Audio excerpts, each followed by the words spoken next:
because on this day. Did Lady Gaga die? No. What? Oh my God! She's fine. She's just fine. That's where she got her name. She took her name from that song. A bunch of different reasons, actually. Yeah. Why for that song? First of all, in 1984, it only made it to number 2 on the charts. Never made it to number 1. Damn it! But well done, Queen. Well done.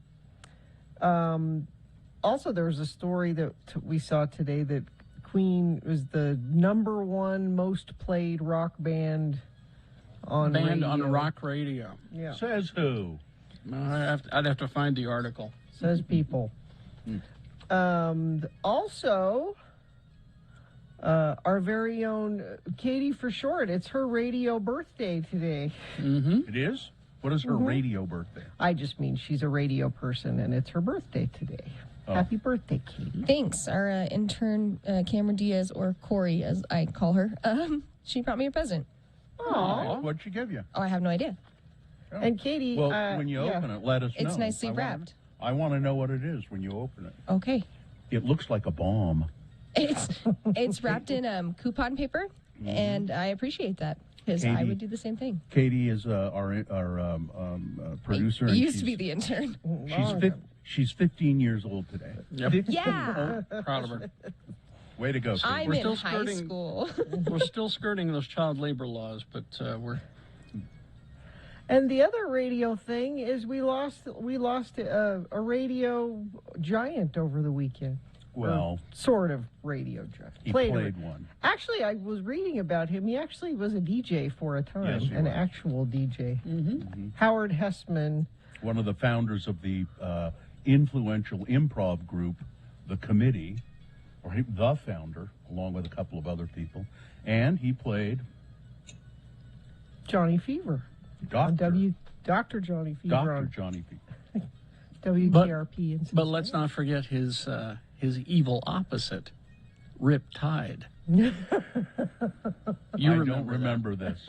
I don't remember this. He was being courted by another radio station who was going to pay him more money. And they said, but you can't be Johnny Fever. We're going to have to change your whole look and your whole image, and so your name is now Riptide, and you have to wear this costume, and we're losing our WKRP. Frank Bonner died just last year. Gordon Jump, of course, the big guy. He died a long time ago. We still have Tim Reed and Lonnie Anderson, and I think Jan Smithers still around. No, but Frank Bonner, Herb Tarlick, the sales guy. What about Les Nessman? Oh, I don't know. I'd have to look that one up. I don't know. But Herb Tarlick is portrayed on WKRP Cincinnati, the salesperson for the radio station. The most accurate depiction of a radio salesperson you'll ever see. Mm-hmm. Just well, absolutely. Bill, I was waiting for you to bring up, because it's your friend Trent Harris' movie. I've got a whole, and I'll get into it in the news, but I have a whole bio of Howard Hessman, and they mention some pretty obscure things that he has done or had done in his life, but not one mention. Oh. Not one mention of the cult classic movie directed by Trent Harris, Reuben and Ed, which if you've never seen, if you've never seen it, it's what's his name, Crispin Glover and Howard Hessman, and it concerns a dead cat, and it's one of the more bizarre movies, but very entertaining that you'll ever see. But it's hard to see it. It's hard to get a hold of it. Trent has them, and if you go to his website, echocave.net, I think you can buy them there. And you used to be able to get them at Ken Sanders Rare Books, too. But it's never been released commercially because of music rights, mainly. And but Trent, when it opened in L.A., it opened in one theater, and it got the worst reviews of any movie ever released. This movie is a dismal failure. I should look up some of the quotes. Don't see it. It's awful. And Trent said, "That's the last time I ever do this. I'm going to just go back to Utah and direct movies the way I want to." Worst movie ever, Ruben and Ed. But it's very entertaining. Well, let me just say this for Howard Hessman. Booger. Okay, there we go. That song Radio Gaga, if you read the lyrics to it and listen to them closely, it's pleading. It's a plea to radio. Please stick around. Don't go away. Just because there are all these videos now, it was just right when MTV was like taking off but you're our dear old friend, radio. Yes. We love you. Don't go away. Stick around. Never leave, my old friend. We depend on you, so stick around. We might miss you when we grow tired of all this visual. It's interesting that Queen songs, that song, so many of their songs, that one, it's anthemic, if I can use that word. It's like you could do that song in a stadium somehow, And they did. That's true. That Wembley one of the concert. most famous Queen videos is when everybody's doing the Wembley Stadium, and they're doing Radio Gaga. Yeah. They're doing. You get that. I don't know how many people fit in Wembley Stadium, but they're all doing the. Yeah. So I read that the drummer, I can't think of his name right now, but he wrote that song, and I remember seeing the movie. Roger Taylor. I remember seeing the movie that with Rami Malek as Freddie Mercury, and they made fun of Roger Taylor as being a terrible songwriter. There was some song about his car, if I recall, buying a car or driving his car, and they wanted it to be the single, and they were arguing about it. Like, it was a terrible right? song, a stupid song, but he wrote that. That's a great song. So. Queen is the only band that has every single one of their members in the Songwriting Hall of Fame. Every single one of them. In the songwriting? Yep. Every single one of them has written important music. Well, it was kind of an eventful weekend. I went out of the house one time on Sunday. Well, we'll find out about it coming up. All right. We'll take a break here, and then we'll come back with you guys, you meager few who are still listening to this show, because it's gotten way too political. So you've all gone to other programs that are not political. But if those of you who are still left, would you please check in with us at 877-602-9696? We'd love to hear from you. How was your weekend? Let us know. 877-602-9696. That's the number, and we'll come back and check in after this.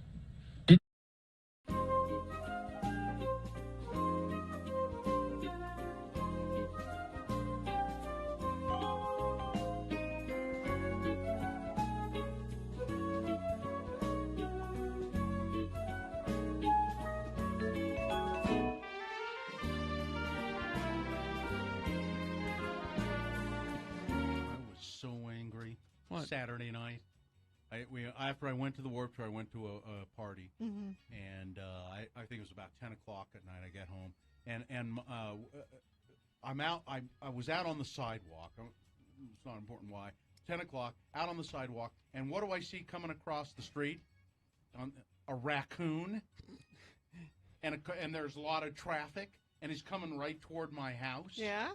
And there's a lot of traffic, and the lights in the car honked. And the raccoon kind of, like this, and I thought, God, hit him! I was hoping the car had hit him, but it missed him. Yeah. And he came, and I'm standing 20 feet away from him. Yeah. And he came running, and he ran, and I started yelling at him, and he ran right up my tree, the one that's in my front yard. I have a gigantic, Bill treed a coon. A 50-foot tree. Yeah, I treed a coon. I was yelling, you son of a... Get back here! Bill lives where the red fern grows. I was just so mad, and he ran up the damn tree, and they're everywhere. God. I think they've declared war on you. I frankly, think but they have. Coming to get you. It's like birds have declared war on my wife. Raccoons No kidding. declared war on you. He got he stopped and growled at the car. I swear to God, he did. Pyro! Shake his fist. His- Roadhog. his- A little birdie finger. A one of little his little bandit hands, you know. bird finger. Their hands are almost human, you know. They have them, you know. But ran right up the tree in front of my house. God, that made me What are mad. you going to do? Did your wife lock you out again? You sleep on the porch. Was it one of Huh? those? No. No? Oh, why I was on this? Why Yeah. are you out on the front porch? I was No. taking the night air. He's I was farting. taking in the night air. He's out farting. Yeah.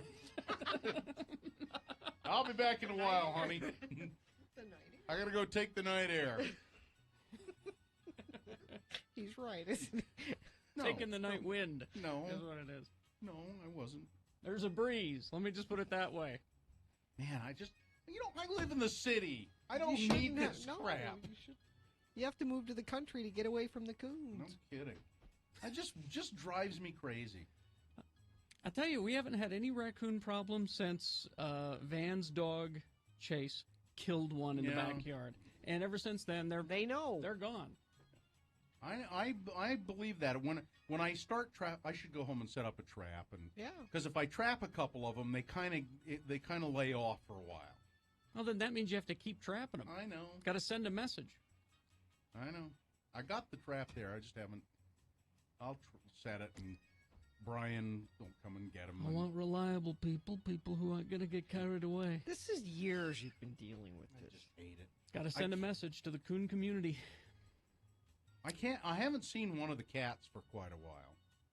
The Rush or G. Gordon, you mean? one, yeah. Rush is. I haven't seen Rush for a week. Baby Rush is finally gone. You know, raccoon will kill a cat. I don't know. I know. They've been coexisting for a Well, while. no, I mean, one of the Rush has been injured by the raccoon. I assume it's the raccoons. Before, I've taken him to the vet a couple of times with injuries. It just drives me crazy. Well, got to kill one. Got to kill one. Send a message. Spill blood. I'm gonna just sprinkle raccoon blood on the threshold. you Well, know. where you going to get that raccoon blood, huh? From a raccoon, I guess. You got to bleed one. Can't you buy it at Sportsman's Warehouse? or No, something? that's urine, and that will attract them. I'm sorry. Man.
Mm-hmm. 6:20. Let's get this over with. 6:20? All right, let's get it over with. As Carrie says, we will, the sooner we start the show, the sooner it's over. And I know everyone will breathe a sigh of relief, heave a sigh of relief, if you were. Well, you'll Yeah. heave anyway.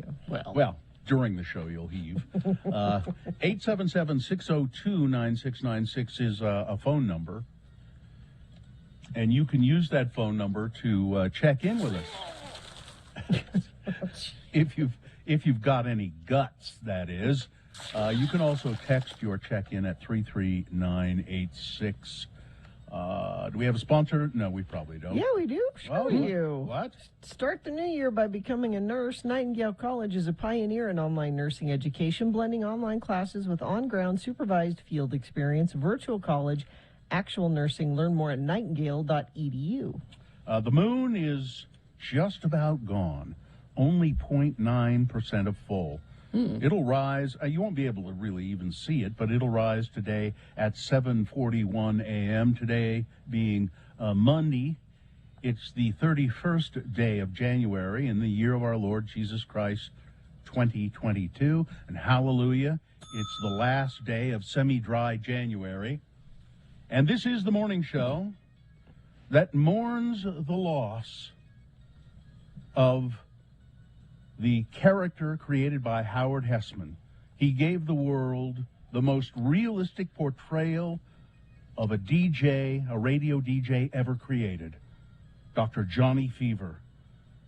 Hessman said that Johnny Fever smoked pot, drank beer and wine, smoked a little pot, had a little liquor now and then, and when mornings were hard, he maybe had a pep pill of some sort. And this is... That's a real DJ. That's a real DJ. Okay. Yeah. No, I'm not. I think that really accurately describes drink a little, smoke a little, and uppers when you have to get up in the morning. I take one every morning, as a matter of fact. It's called Provigil.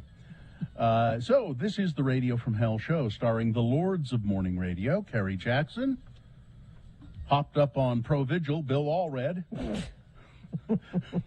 There's Gina Barberi right there, who's never taken an illegal drug in her entire life. Katie for my Provigil is legal though. Katie for you don't short. buy that on the street. No. You gotta know Provigil. Katie for short is our producer celebrating her 15th birthday today. Happy birthday, Katie! 15 years old. Soon you'll be able to drive. Drive. Yeah, so I think she's in driver's ed right now. Mm-hmm. Our interns, Miriam and Cameron Diaz, helping out in the producer's booth. And now, if you've got any guts, you have. No one nobody has dares. guts? No. Well, we got some texting check-ins. Okay. Let's see. Johnny B getting an early check-in before hitting the road. I'm relieved that I did not miss AlphaCon. I thought it was done in January, but found solace to learn it to be in February. I mean, who'd want to miss paying a bunch of money to see insecure guys smear their roided-up truck grease on each other? Yeah, it's on the 18th. It's 18th and 19th. AlphaCon. I can't wait. Ron the Carpenter says, happy birthday, Katie. Have some of Bill's cake. Oh, yeah. Katie needs cake today. Let's see. Not sure if my texts are getting through or not, but doing great. Had a great weekend. I work at Texas Roadhouse, and I started my weekend today going to play golf and practice. Your show is not too political. Actually makes me laugh once in a while, which I appreciate. By the way, that John forgot to tell you that I love Radio from Hell. Okay. Well, thanks. That's our hallmark. We are the morning show that makes you laugh once in a while. Once in a while. Big Irv That's why you got to checking in. stick around. You don't want to miss your opportunity for a laugh. You don't know when it's going to come. Metal Slime here. Calling is scary. Ran my marathon this weekend. Oh, 4:26:21. Good enough to win the Fat Kids division. Excellent. Gunlock is cold at 8:30 in January for some reason. Gunlock, Utah, or Gunlock, Colorado, I'll bet. Is it Colorado? I think so. Teacher Emily checking in. Kim the teacher checking in. Jason from Cincinnati. Who Day checking in. Crafty Lindsay checking in from the set. Cement Dave starting week 4 of pneumonia. Oh, no. Sorry, Dave. From the set. She does craft services, remember? Oh, that's it. I don't remember. Oh, and I think probably the guy who checked in from Cincinnati, that was probably Hooray, not Houday. No, Who Day. Because I learned that last week. What's the It's who they think they are that's going to beat Cincinnati or something like that. Oh, I hadn't heard that. Yeah, that's a thing. Ed Brass will be here with very important sports, and he can explain that coming. That was quite the day of football. Underdog Cincinnati won 2 games last year. 2. Now they're going to the Super Bowl. And you don't think it's weird at all that Howard Hesseman, star of WKRP in Cincinnati, dies on the same day? You don't think that's The same day weird that at what? all? The That same the day that Bengals won. That they're on their way to the Super Bowl. Did he have weird... a tiger? Did he have a Bengal tiger? Is that what The you're saying? Cincinnati WKRP in Cincinnati. That's not weird at all that happened. I'm not sure what the parallel you're drawing here. I don't understand what you're trying to tell me. I think the ghost of Howard Hesseman helped them win the game in some way. Who win the game? The Cincinnati Bengals. Well, why would he help the Cincinnati Bengals, Gina? Because he was WKRP in Cincinnati. He wasn't from It's Cincinnati. So obvious. He wasn't from Cincinnati. I think he was born in Oregon or something like that. I look at his. He wasn't from Cincinnati. Metal Shop Mark, bummed out in Tooele since '96. That's our job to help bum me out. Chef Roy checking in. Happy Monday. Happy birthday, Katie. St. Petersburg, Florida checking in. St. Petersburg, the oldest city in America. Is it? No. Is that No. St. Augustine? St. Augustine. St. I Augustine. went there, remember? Not long ago. Yeah. Saint something. So no check-ins on the phone at 877-602-9696. I mean, I haven't even checked to see if our phones are even working because they do have that tendency. They do. I mean, I'm just saying you guys are cowards.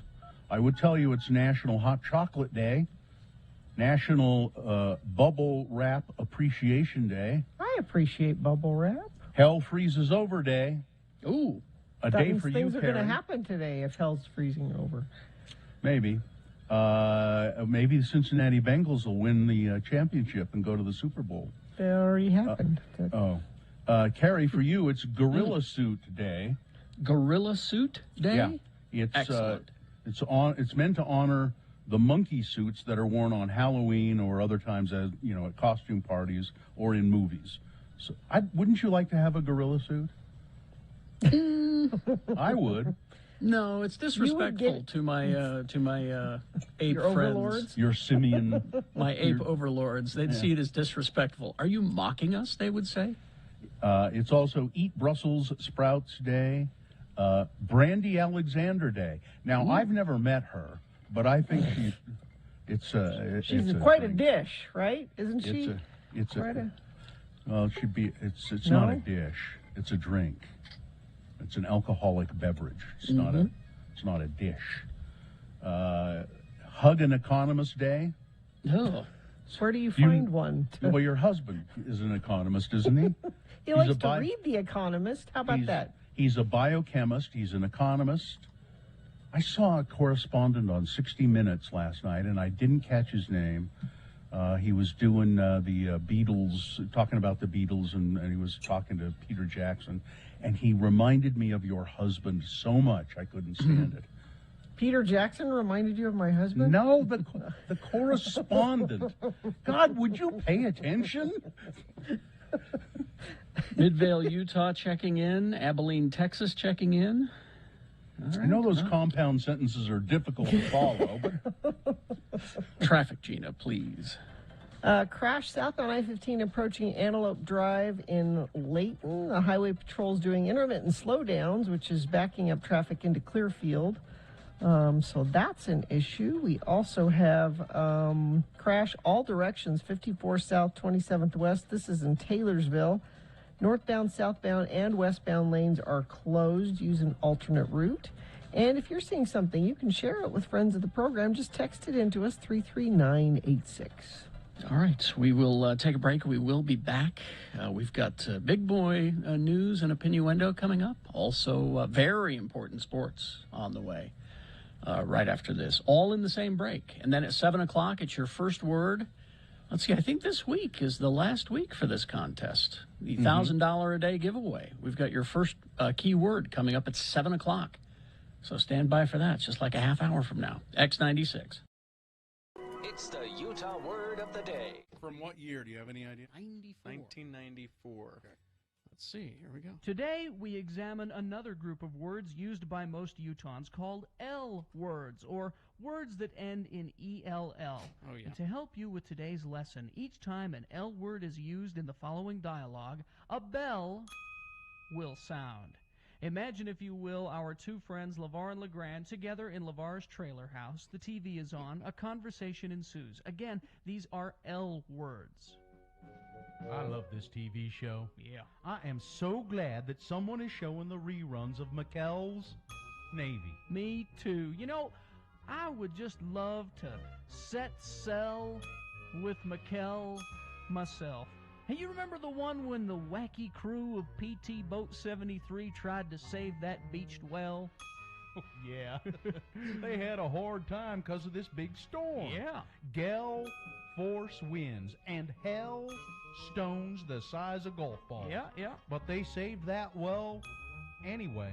McKell did not fell. Well, no thanks to Gruber. Yeah, that was quite a tell, though. Hey, listen, give me some of them snacks, would you? I'm hungry. Sure. Uh-oh. What? Trell mix. Yeah. You're not going to like this, LeGrand, but Trell mix makes me thirsty for just one thing. You're not gonna be drinking beer in front of me, are you, LeVar? Oh, no. I'm going to have me a glass of L. L is beer. Yeah, but this is pretty mild. It's that Pell L from Squatters. It's so mild I can drink a whole bucket of it. You'd get drunk if you drunk a whole Pell of Pell L. Then you'd get throwed in jail. And I'd have to bail you out. Oh, hey, looky here what I got in the mail. It's a flyer from Deseret Book. It says here that Dan Quell is coming to town to sign copies of his new book. Boy, the liberals sure rode Bush and Quell out of Washington on a rel. Sure did. They fought tooth and nail, but it wasn't enough. Yeah. Hey, I hear that this new book of his really lifts the veil of secrecy about Washington life and what really went on. You know, I'd like to see him. What Deseret Book is he at? Well, the one by that big jewelry store. Big jewelry store. You mean Morgan's Jewelers? Nope. Zell's. There you go. That's back when we had this theory that we would beat you over the head with comedy. You know, the way to get you to laugh was to beat you over the head with comedy. Why didn't we ever learn to edit? I don't know. That's what I want to know. Also, now, you were shouting, this sucks. Mm-hmm. I got to tell you, though, out of all of the Utah Word of the Days, that was the best one. It was one of the, Really? Yeah. That was one of the better ones. In my opinion, I think that was the best one. Whenever someone says, what's the quintessential episode, I say that one. I still like Lard Dorothy. That's a gorgeous orange. I like talking to the manager of the store about the manger scene. Yeah. The creche, you know, the manger scene. The manger. I need to speak to the manger about the manger scene. God. Beat you over the head is Yep. right. Even I was getting bored. Sorry, folks. Yeah, that's why we don't do sketches anymore, all right? Anyway.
All right, it is 6:35, and we got very important sports with Ed Brass coming up.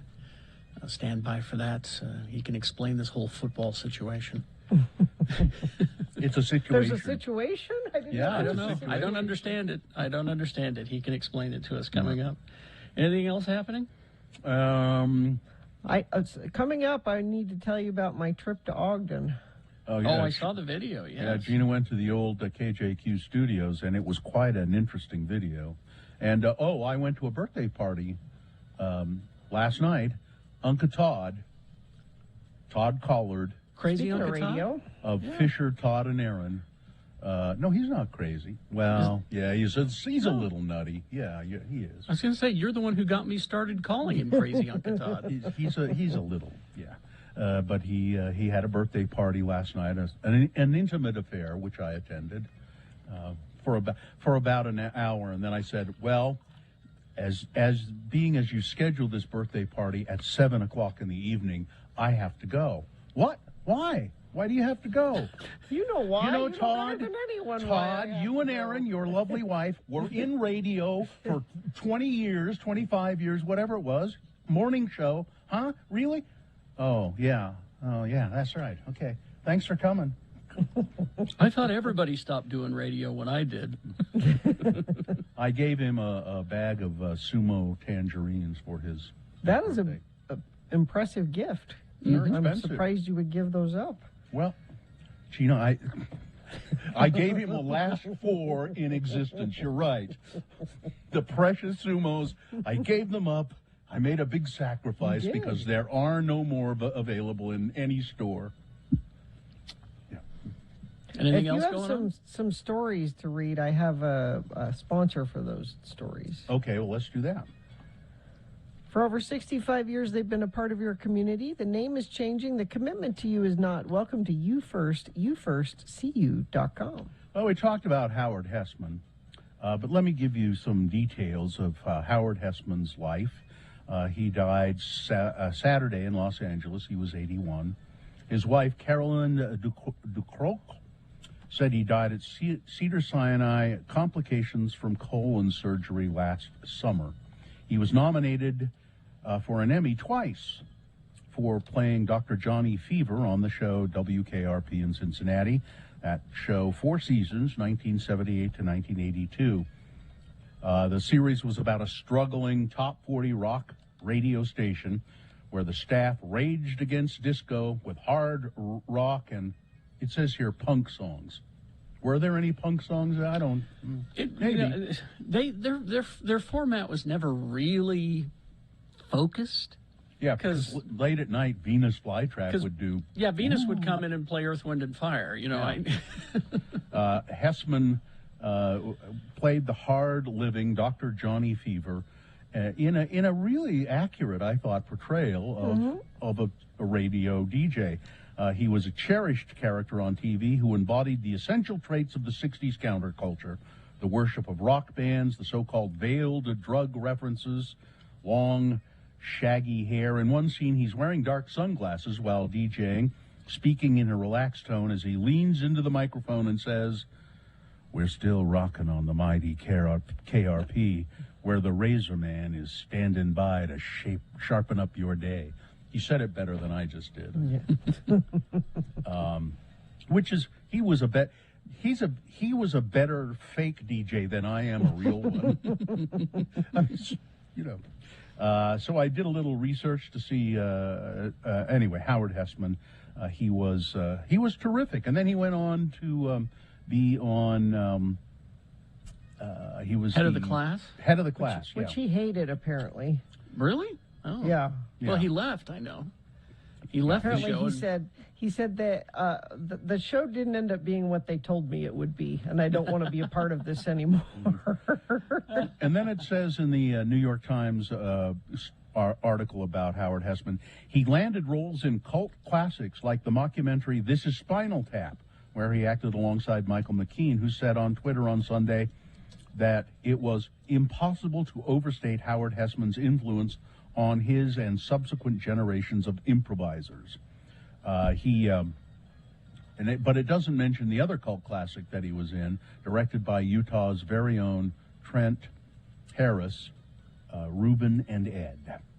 I did a little research to see who is still surviving Who's Dead and Who's Alive of from WKRP. Gary Sandy, who played the station manager Andy, is still alive, 76 years old. I saw a picture of him as the character wearing tight jeans where you could see every little curve and nook and cranny of his package. His jeans are so tight. Howard Hessman is gone. Lonnie Anderson is still alive. Frank Bonner, who played Herb Tarlick, the sales guy, is gone. Gordon Jump, who played the station owner, the big guy they called him. And Mormon. Yeah, he was a Mormon guy, and he played that child molester in the Gary Coleman show, Different Strokes. Yeah, he died back in 2003. Venus Flytrap, Tim Reed is still alive. He was on Firefly, now that I think about it, wasn't he? No, that was Wrong Glass. Never mind. Yeah. And Richard Sanders, who played the sales guy, Les Nessman. Oh, Herb Tarlick was the sales guy. The news guy. Thank you. Les Nessman, he's still around. And Jan Smithers, I'm not sure what she did around the radio station. She is still around. She was married to, like, Quincy Jones or somebody like that. She was married, or maybe she was still married is. To some famous people. Somebody famous. I don't think it was Quincy Jones, but it was. Anyway, it was yesterday morning. I was just going through Twitter. James Brolin, that's it. That I was going through Twitter, and Lorraine Newman tweeted that Howard Hessman died, and I couldn't find any confirmation. And then Michael McKean tweeted that he had died, and he told the story about how they got him onto Spinal Tap. They hired an actual musician to do the part of Duke Fame that they were talking to, in the hallway of that hotel. Yeah. And they soon discovered, once they started, that the musician that they had hired couldn't improv. He couldn't do a damn thing. I wonder who it was. He won't say who it was? Well, it's the guy who's in it. And I can't remember the character, the musician's name, but he's in it. And so McKean called Howard and said, "I need you here tomorrow. Can you do this?" And he goes, "All right, I'll come, I'll come in and do it." And they just faked their way through it. And so that's when Hessman is talking about, he goes, "Yeah, we just played the Nordo Dome or whatever it's called. We filled it, A couple of hundred people rallied on the state capitol steps on Saturday in favor of letting health officials make public health decisions instead of politicians. Signs that showed that people are, quote, for public health, while other signs talked about saving lives or listening to science. The attendees are frustrated at the Utah legislature's majority actions to outlaw mask mandates across the state and asked for local control and health department control over health issues. And while the group sat on the steps, people who are dealing with longer-term effects from COVID-19 in themselves or family members spoke, as well as doctors, public health officials, teachers, and students. The president of Utah Concerned Coalition, Chris Phillips, said the coalition includes people from various counties and political backgrounds. It's full of parents and community members who care about the health of children. Our governor and legislature belittle public health tools like masking because on their own they're imperfect. But our COVID defenses aren't intended to be used on their own. Our knowledge of what works well and what doesn't work well has advanced so far. Today we have in our disposition a number of good tools that can serve as a solid defense, but our legislature has made it nearly impossible to use these tools in our communities. Let's see. There's an article in the Deseret News today. It says, should I move to Idaho? The answer is yes. Bye. No, the answer is no. I'm not See you going to later. Idaho. See you Wait, later. No, Carrie. They know their audience. This is the Deseret News. Oh, I see. Okay. And They're even more crazy up there than we are down here. So. And Carrie, if you are asking that question, should I move to Idaho? The answer is yes. Oh, I see what you're saying. Yeah. I'm not going back. Donald Trump, oh boy, said on Saturday that if elected to a new term as president, he would consider pardoning those prosecuted for attacking the United States Capitol on January 6th last year. Wait a minute. He wants to also pardon Antifa? He also called on his supporters to mount large projects in Atlanta and New York, large protests rather, in Atlanta and New York, if prosecutors in those cities who are investigating him and his businesses take action against him. So what he's asking for is violence in Atlanta and New York if prosecutors go after him and his businesses. The promise to consider pardons is the furthest Mr. Trump has gone in expressing support for the January 6th defendants. He also ridiculed Mike Pence, and he made a stunning admission, really, about what exactly he wanted for Mike Pence. I wanted him to overthrow the results of the election. Yeah. And he wouldn't do it. He admitted it. I wanted him to overturn the election. And he railed against efforts to put laws in place to prevent something like that from ever happening. If Mike Pence had absolutely no right to change the presidential election results in the Senate despite fraud and many other irregularities, how come the Democrats and rhino Republicans like wacky Susan Collins are trying to pass legislation that will not allow the vice president to change the results? Well, okay, let's not change the rule then, and let's get our current vice president to change the results of the next election. Would you like that, Mr. Trump? Huh? And finally, this story, and then we'll go to very important sports. Yes. 2 female inmates at a prison in Germany, and I do this because I know Ed's ears, when I talk about prison inmates in Germany, his ears will perk up, have been served a hefty fine for an argument that began with a food fight. The cellmates at a prison in Augsburg got into a disagreement and began throwing mashed potatoes at each other, said the German news agency dpa. Then one woman threw her entire plate of mashed potatoes at the other, who responded by repeating the gesture and throwing her plate of mashed potatoes. It turned into a brawl. Both inmates were injured, but they were already in jail, so what the hell? You're just more in jail now. Yeah. All right, that's it. All right, weather traffic. The weather is dumb. The air is bad. The weather is dumb. I don't see a change ever. Just doom and gloom. So your forecast is continuing dumb? So that we were supposed to, remember when we were excited about maybe getting some snow today? Yeah. So that's not happening, but there might be a little bit of wind. This is all we're getting excited about now, is a little bit of wind that might clear the air out a little bit. There is nothing for the next 7 to 10 days. Again, high of 43 today. I always find myself excited by a little bit of wind, though. Traffic, this could be affecting our very important sports. All northbound traffic, 27th West, being forced to turn eastbound on 54 South. All directions of travel are being affected by this bad crash in Taylorsville. That's a bad one, but it's the only one UDOT's reporting right now, unless, this comes from a friend of the program. 201 westbound, 84th West exit. Asshat in a pickup with no tailgate lost a load inside the southbound turn lane. Thank you for sending that in. Be careful out there, 33986. All right. Very important sports brought to you by. Start the new year by becoming a nurse. Nightingale College has a pioneer in online nursing education, blending online classes with on-ground supervised field experience, virtual college, actual nursing. Learn more at nightingale.edu. Well, here is Edward K. Brass, or Mr. Amy Donaldson, as we call him.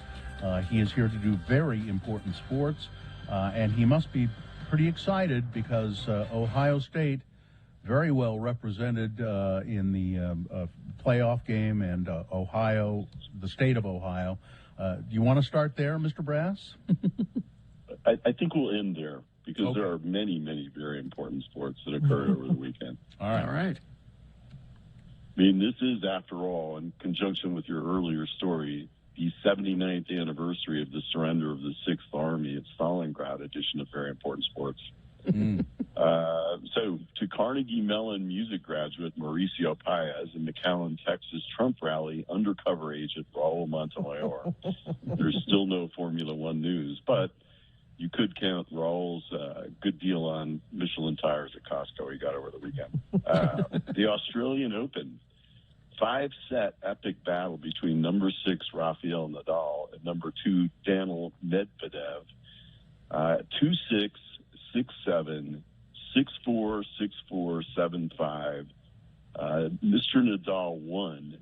That was a 5-hour and 24-minute match. Ooh. He's 35 years old, and it's summertime down there.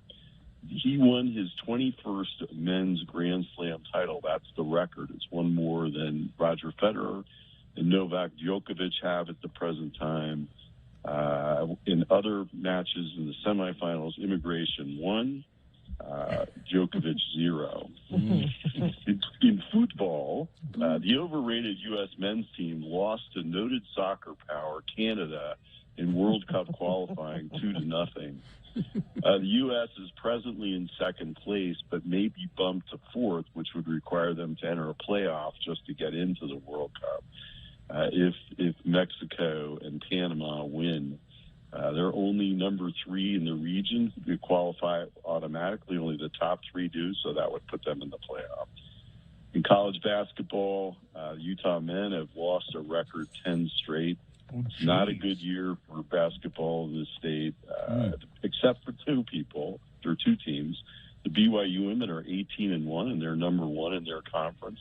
The men are number 4. They could get into the NCAAs if they win a few games. And the Weber State Wildcats are in first place in the Big Sky. So those are the teams that are doing well. The Utah Jazz are 4th in the West.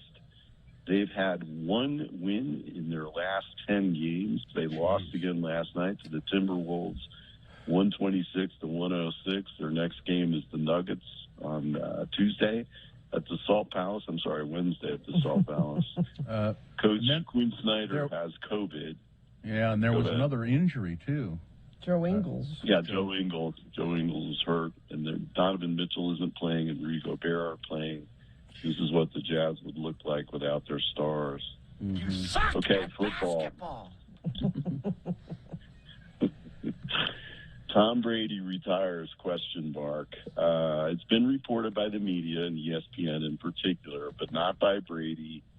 He's not saying anything. His coach has said no one has told him, and his agent has said no one has told him. But they're acting like he is going to retire. And interestingly enough, in typical Brady fashion, this was announced just prior to the playoff games to take away some of their thunder. Look at me. Yeah, exactly. It's being reported, Ed, that if he waits to announce his retirement until Friday, he gets a $20 million bonus. Well, so then wait. Yeah, wait. That's the way the NFL contracts are structured, so they might have to pay him, and that may be the reason why. Yeah. 22 years in the NFL, he has 624 passing touchdowns. These are all his records. 84,250 passing yards, 243 regular season wins, 35 playoff wins, and that's 19 more than the next person. 10 Super Bowl appearances, 7 wins. Every one of these things I'm telling you is a record. Yeah. 5-time Super Bowl MVP, 86 playoff touchdown passes, 13,000 playoff passing yards, 15 Pro Bowls, 3 times most valuable player.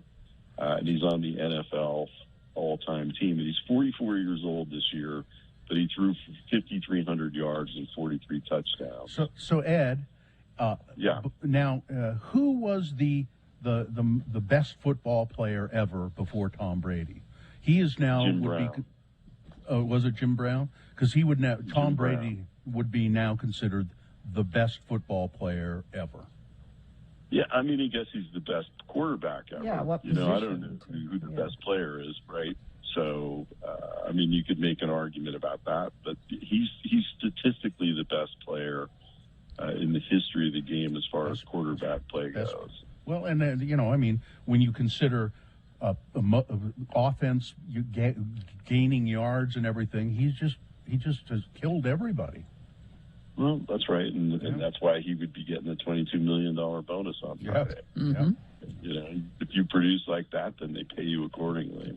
So, and I guess, I'm not a fan, so let's just leave it at that. Yeah. But the guy did leave New England and go to Tampa Bay and with an entirely different cast win the Super Bowl. So that says something about him. I mean, I guess he's decent. Yeah. We got to get to the playoff game because we're running out of time. Yep. Okay. Cincinnati behind Buckeyes. Von Bell game-winning pick. Eli Apple, defensive end Sam Hubbard, and Isaiah Pence, offensive tackle, and Joe Burrow. They upset the mighty Chiefs in Kansas City in overtime, 27-24. The Bengals were down 21-3 in the second quarter. This is the biggest comeback from 18 points in AFC championship history. The Bengals' much-maligned defense held the Chiefs and State Farm agent Patrick Mahomes to 3 points in the second half. Burrow threw for 250 yards, 2 touchdowns, and 1 interception. Mahomes, 270 yards, 3 touchdowns, and all in the first half, however. And he had 2 interceptions in the second half. The Bengals were last in the Super Bowl in 1988. Hubbard had 8 tackles. Apple had 7. Bell had 6 in his interceptions. In the NFC Championship, in a battle of 2 mediocre offenses, the Rams edged the 49ers 20-17. Former Detroit Lion Matthew Stafford, who escaped there, is going to go to the Super Bowl. 337 yards, 2 touchdowns, and interception. Jimmy Garoppolo, who will be playing for someone else next year, 232 yards, 2 touchdowns. They already have a first-round draft choice waiting behind him. Fred Warner from BYU had 10 tackles, 2 tackles for loss. And Eric Weddle from Utah, who'd been retired for 2 years, led the Rams in tackles. 9 tackles, 1 tackle for loss. For Kerry Jackson, who will win the Super Bowl, put your money on the Bengals. Yeah. The Bengals' offensive line is going to struggle against the Rams' defensive line. The Rams have the best defensive line in the league. But the Bengals are on a roll. Their offense is vastly superior to the Rams' offense. The Bengals will win by at least 1 touchdown. Okay. So there you go. Those are the playoff predictions. And finally this, I'm not dead yet. I'm feeling much better, and I think I'll go for a walk.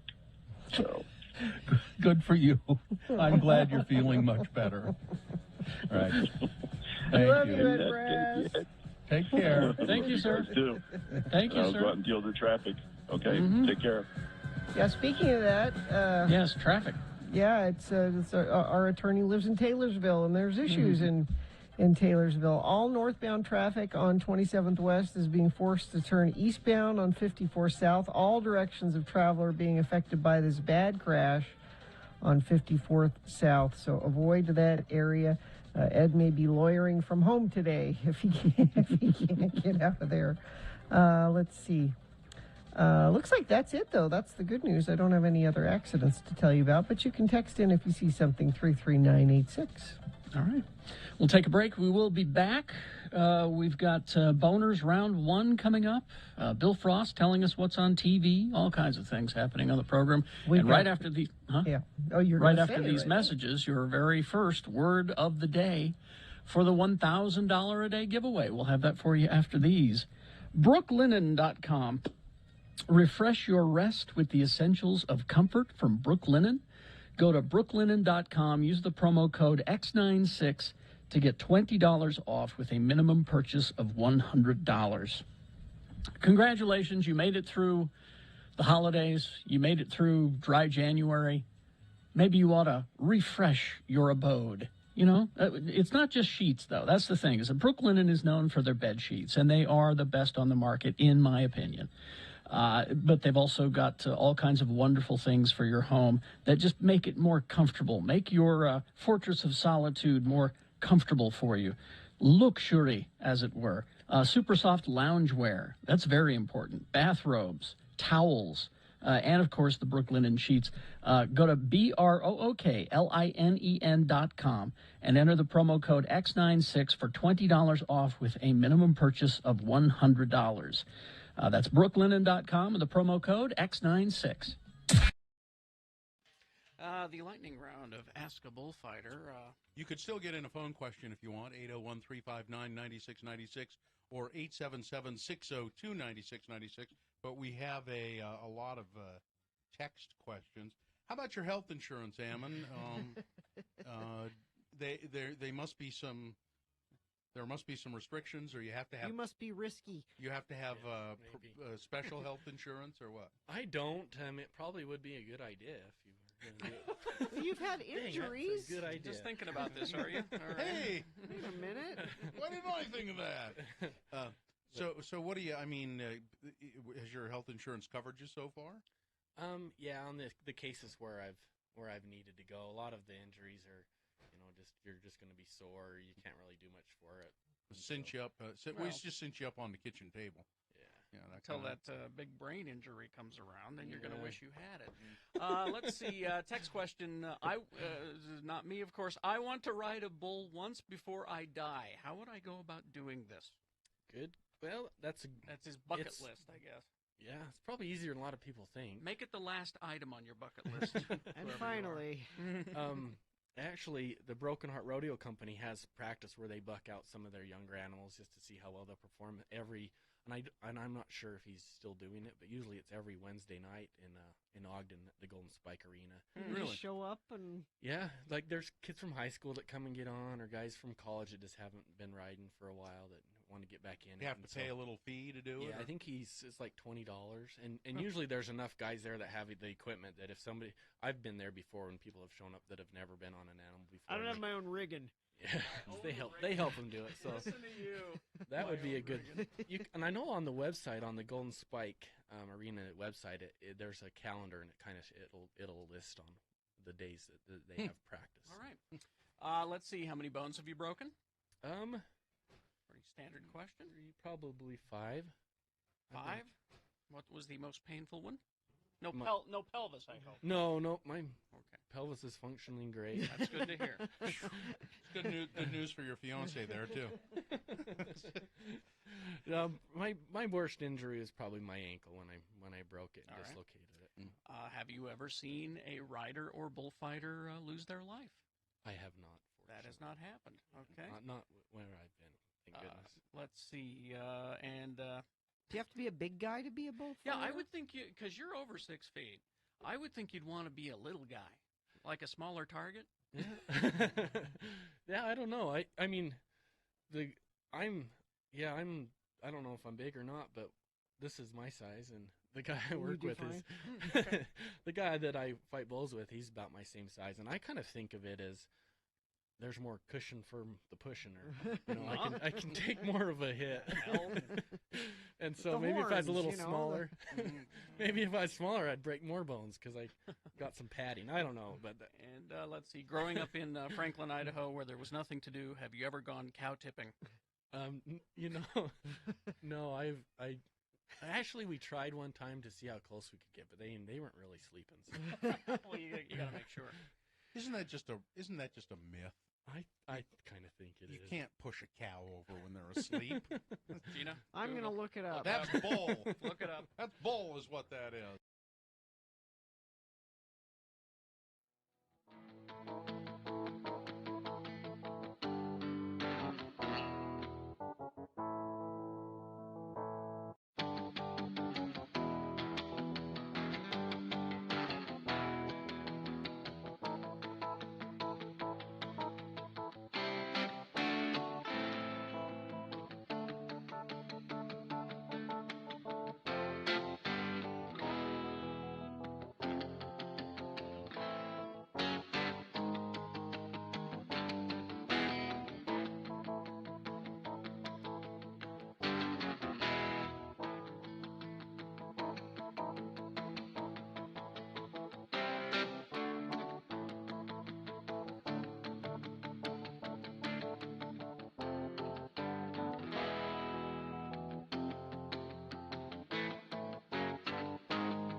It's a new week. It's a fresh start. You could start right now by collecting the very first keyword in the X96 1K a day cash bribe, and then go on to collect the rest of them. 9, 11, 1, 3, and 5. Get them all, enter to win with them all, and you have the best chance of winning that 1K a day we're giving away. So, here's your very first keyword today. It's Gambit. Gambit. Gambit. Gambit. You text it to 33986. That will enter you in for the 7 o'clock hour, and then you can try again at 9 o'clock. Go to x96.com for official rules. I mean, why enter once when you can enter 6 times today to win the $1,000 that we're giving away today? All right? So we had a friend of the program call us on Friday. I don't remember who it was. Or was it someone in the chat room that said... it might have been Blaine. I can't remember. Said that the old KJQ building where we all...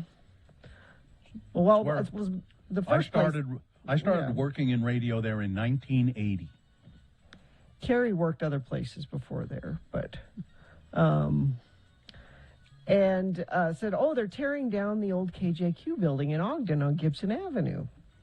And we were like, that's our history. That's a little piece of our history going away. And we had actually a couple of friends of the program that said, well, I'll drive over there and check it out and let you know what they're doing. And we heard back from them. But I wanted to see it for myself.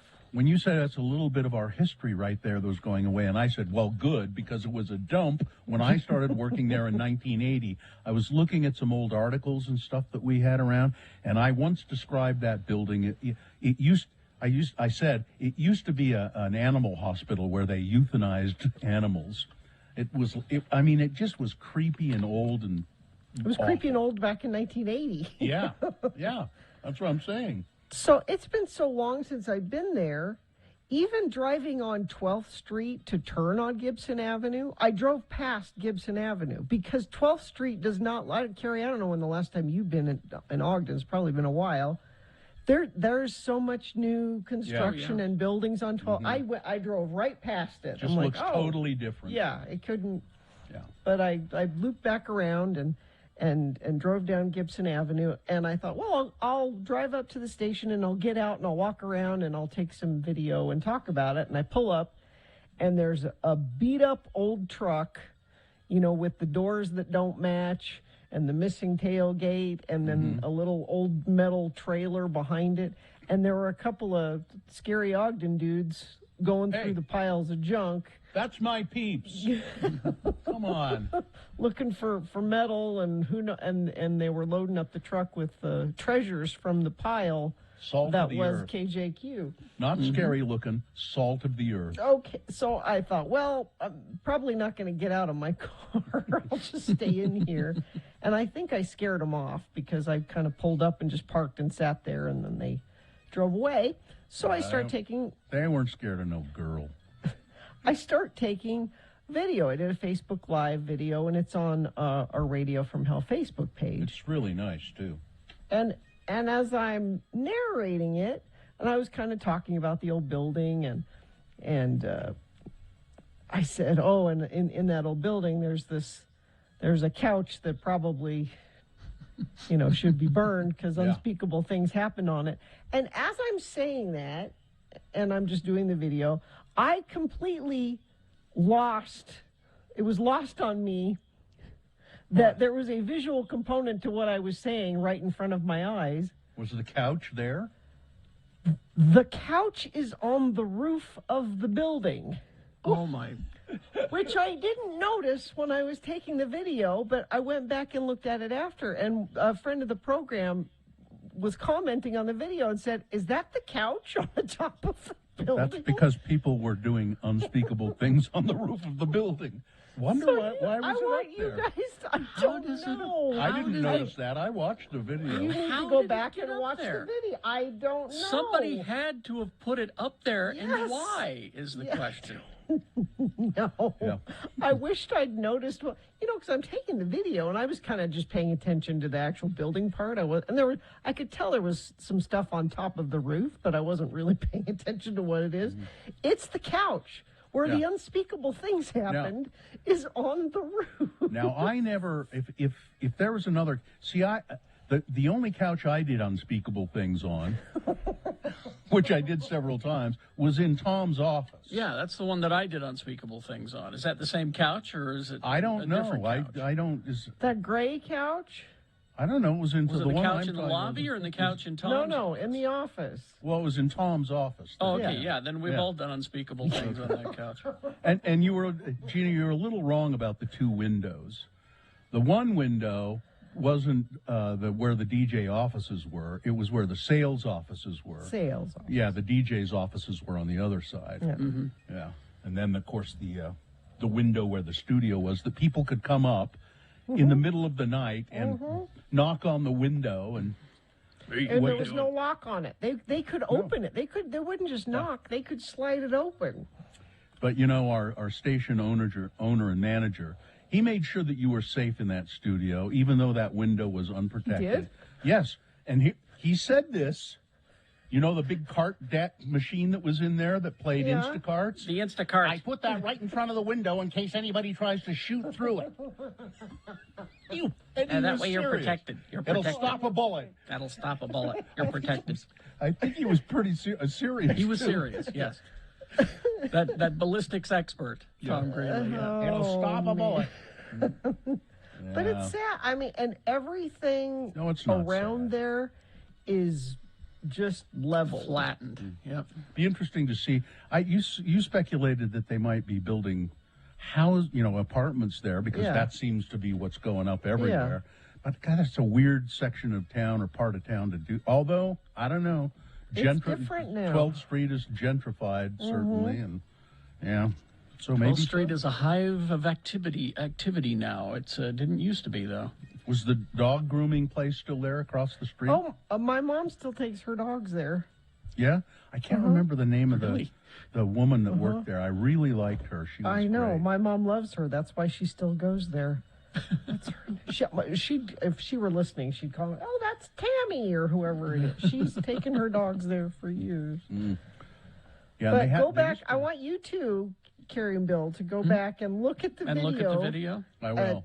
At the Radio from Hell Facebook. I mean, anybody can go, but Oh, no, But- just Carrie and I. That's the couch is on the roof.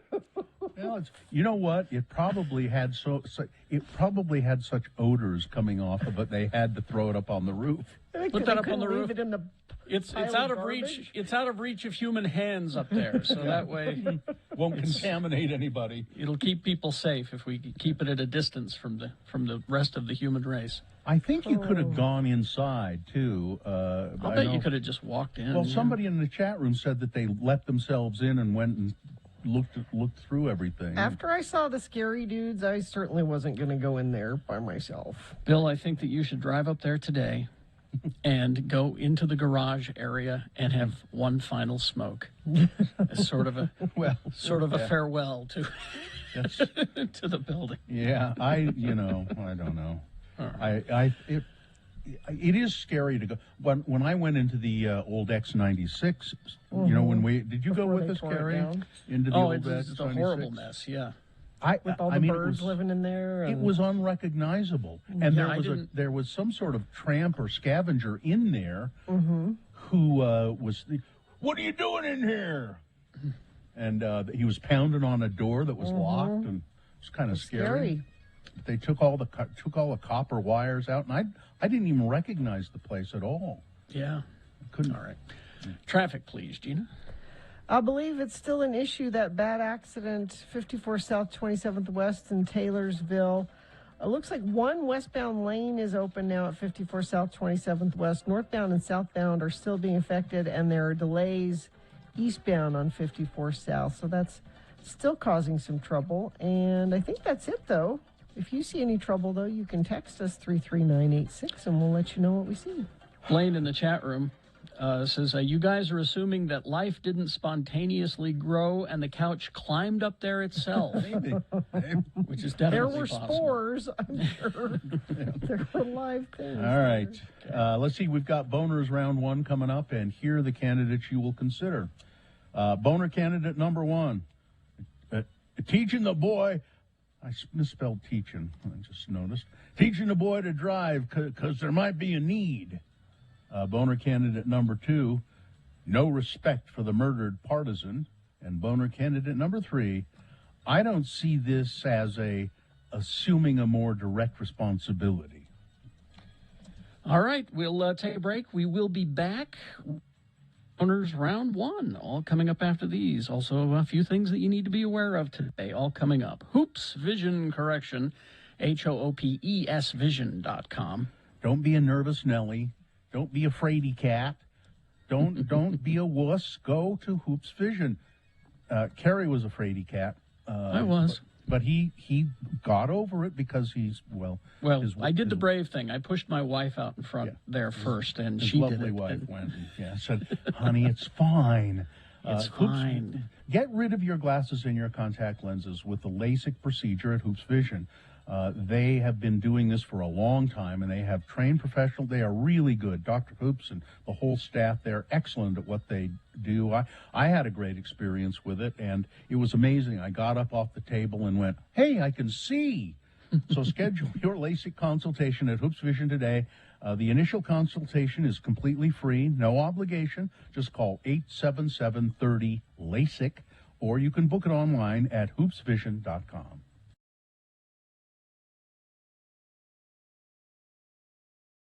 Today's word is barium. Spell it with me now, B-A-R-I-U-M, barium. Now we'll use it in some dialogue starring as those two faithful Utah men, LeVar and LeGrand. Join us as a conversation takes place in LeVar's trailer as our two friends eat lunch together. The word again is barium. Hey, what's that funny smell in the trailer here, LeVar? I just about can't stand it. What? I mean, your trailer usually smells pretty bad, but this is about the worst. Pass me the tartar sauce and lemon wedges, please. Here you go. Well, LeGrand, the smell you smell could be emanating from any one of a number of sources. Could be coming from that garbage pail I keep over there by the fridge. Ew. Or from that pile of garbage I keep under the trailer. Or, you know, it could be wafting in from that landfill right next door. Then what you could be smelling is my feet, because I ain't changed these socks for about a fortnight. That's 2 weeks, you know. I've been reading the Reader's Digest condensed Shakespeare. No, it don't smell like none of those things. It smells kind of like a old lily pond or like a fish market or something. It's a wet kind of dead smell. Wet and dead? Oh, it must be my goldfish. They both passed away a few days ago. See?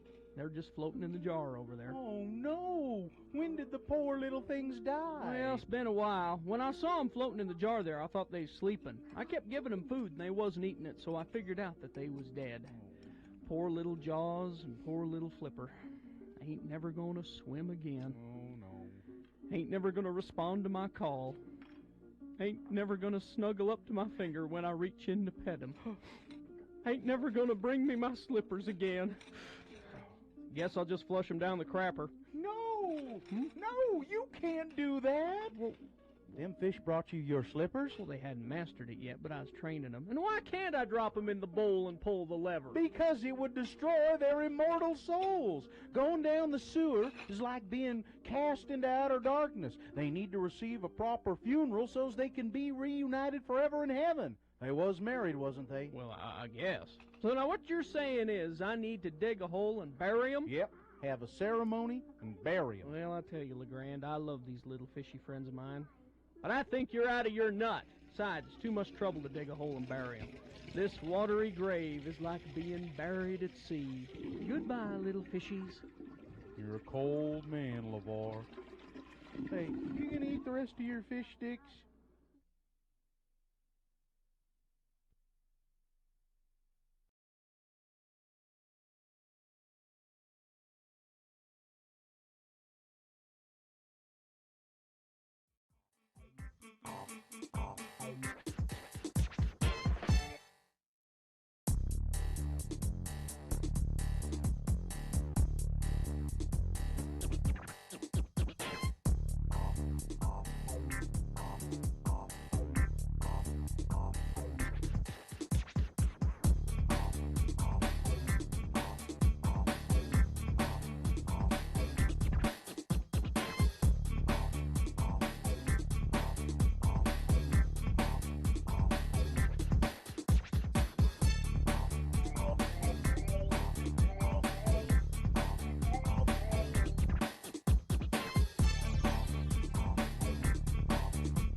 Okay, it's 7:21. Let's get going with round one of your boners. Presenting to you now 3 news stories. These will be examples of bad, stupid, or funny human behavior, and you will decide with your vote which one of these 3 is the worst, therefore most deserving to go forward to Boner Fight and get that chance to become Boner of the Day. This is round 1. We just need a candidate from these 3 to send forward. Round 2 happens at 8:20. We'll do the same thing. 3 more candidates, another winner there. Both winners face off against each other. You will vote for Boner of the Day at 9:20 this morning. That's when Boner Fight happens. So right now, here we go with round 1. Send one of these 3 forward. 2 candidates now, a third coming up here in a bit. Once you've heard all 3, you will vote, and one of you lucky random Boner voters will receive. I can't buy it, gotta win it. Katie's pointing at it right now. The Radio from Hell Boner t-shirt. Here's Boner candidate number 1, round 1. Teaching a boy to drive because, there might be a need. An 11-year-old kid who was being taught to drive by his stepfather crashed into a home in West Jordan on Sunday. The child was eastbound in a Ford Expedition on Tupelo Drive near 6700 West with the stepfather when the crash occurred at about 5 in the afternoon. The stepfather was teaching the child to drive, he said, because, in case there's ever a need. The father of the child decided he wanted to teach the child how to drive in case there was a need, said West Jordan Police Officer Sam Winkler. And while at a T intersection, the child started rolling forward but was being instructed to stop and panicked and hit the gas instead of the brake. The steering wheel of the SUV was turned to the right. It made a huge wide turn and went through a neighbor's fence and crashed right into the house. No one was injured, fortunately. The crash did cause a lot of damage, but I was teaching the boy to drive, in case there's ever a need. In case I'm drunk and I need him to get me home or something. Or zombies are coming. And, it's not the kid that's the Boner candidate, all right? No, it's the stepdad. Yeah. Here's Boner candidate number 2, no respect for the murdered partisan. A female tourist was thrown out of the city of Venice after she was caught posing for photos topless on a war memorial. The 30-year-old from the Czech Republic stripped off last Friday, dumping her belongings on the monument, which pays homage to Italy's war heroes, as she went for a swim in the freezing lagoon and then lay beside the statue of a murdered female partisan to pose for photos. She was banned from Venice for 48 hours and fined $513. I think she should have be banned from Venice for life. Absolutely. Local Mario Nasson was out walking with his son when he saw the woman and her 2 companions on the monument, which sits on the waterfront, dedicated to the women who gave their lives in the fight for freedom under fascism. It consists of a bronze statue of a murdered female partisan, half in the water, half on a platform of bronze and concrete, placed near the gardens of the Biennale. It is one of relatively few statues dedicated to women in Italy. But this woman decided it would be a really cool idea to lie down next to the fallen partisan woman and have pictures of herself taken topless. Boner candidate number 2, no respect for the murdered partisan. Coming up in a moment, Boner candidate number 3, I don't see this as assuming a more direct responsibility. All right. We'll get to candidate number 3 for round 1 coming up here in a bit. All right. Do you have anything going on? I got a sad story here for you. Do you want to sponsor it, Gina? I guess. I don't know how sad it is. Well, but it's about a woman who leapt to her death from a Midtown high-rise Sunday in New York. You want to sponsor that? Well, or you want to wait till the next put story? Put it that way.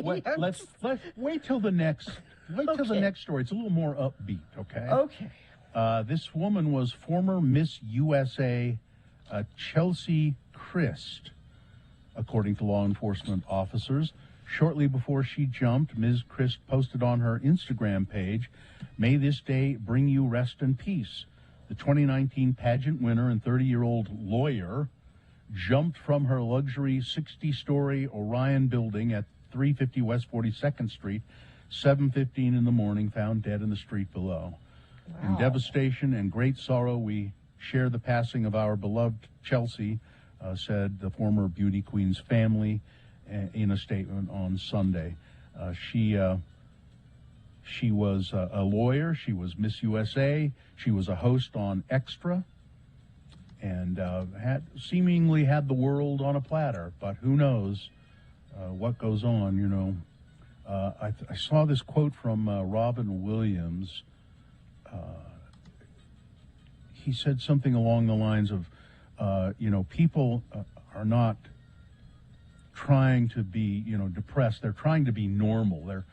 I'll find the exact quote, but it was really excellent about, you think she seemed just fine. Mm-hmm. Well, she was really good at seeming fine. And but she wasn't, and that she hid it from everybody. So go ahead, sponsor this next story, Gina. Are you searching for Pokemon? Locally owned Hastur Games has the best selection of Pokemon, Dungeons & Dragons, Magic, and more. Shop online at HasturGames.com or visit the store. 6831 South State. Curbside service is available. Well, unfortunately, the next story in the line here I have is another death story. Well, so I'm going to skip it for a second, and I'll go to this story. After holding a naming contest last month, 10 of Salt Lake City's snowplows have now been given nicknames. Here are the names that were chosen. Remember, they had that big contest. Plowy McPlowface is not among them. Oh. The overall winner. Let me give you the other ones, and then I'll tell you the overall winner. And this is in no particular order. Sugar Plows, which I don't quite get. That's Sugar House? Oh, maybe that's it. That's. I'll bet you're right, but that's obscure. Yeah. The rest of them are you'll get.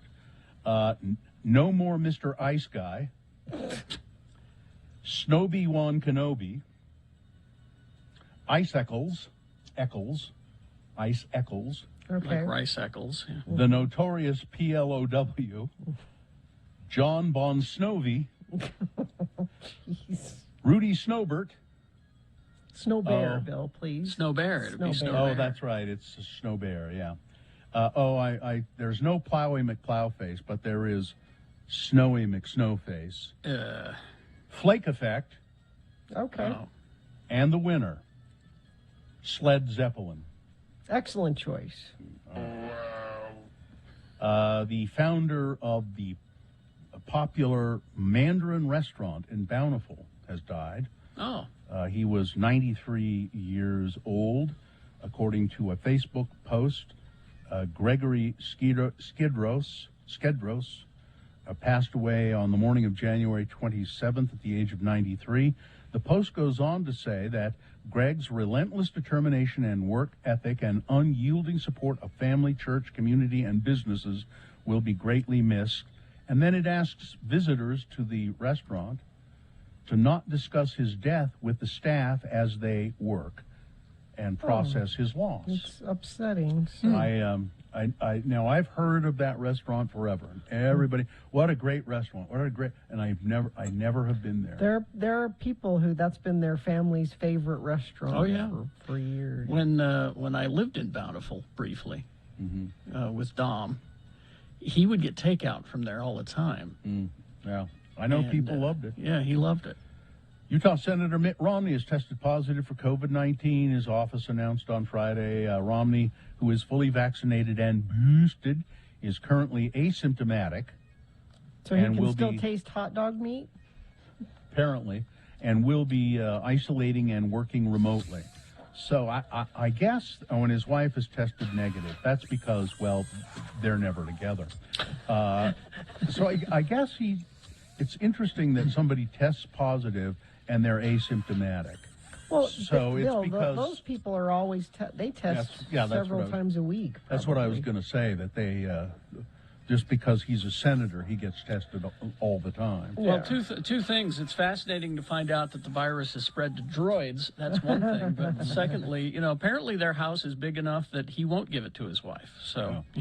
An airman with the U.S. Air Force was sentenced on Friday for lighting a police car on fire during a riot in Salt Lake in 2020. Larry Reynold Williams sentenced to 12 months home confinement and 24 months supervised release for participating in the May 30th, 2020 riots that sprung from protests over the death of George Floyd.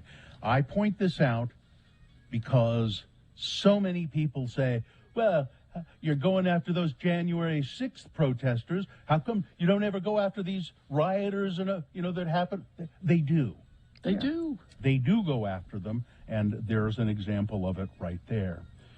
Moderna, they've got the coronavirus vaccine.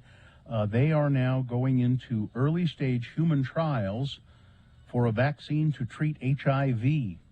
Cool. In a news release for company investors, the biotechnology company announced it has administered the first doses in a phase 1 trial of HIV vaccine antigens at George Washington University School of Medicine and Health Sciences in Washington, D.C.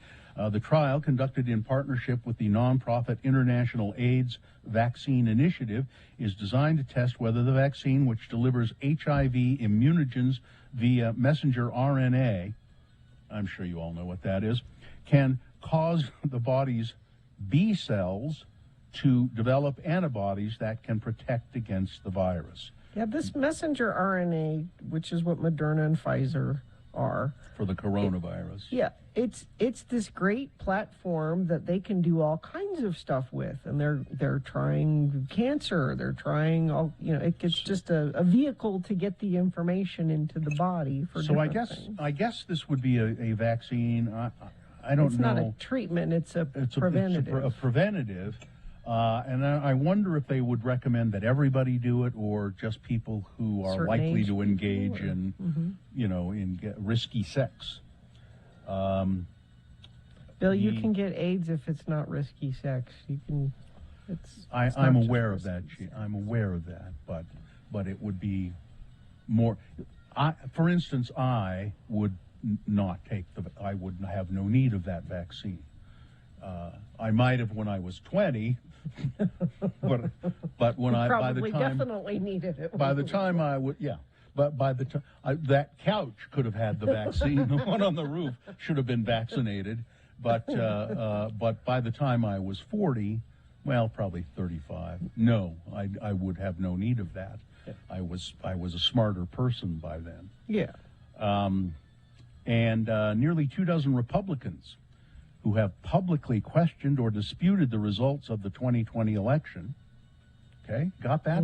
24, that's 24, are running for Secretary of State across the country, in some cases after being directly encouraged by allies of former President Trump.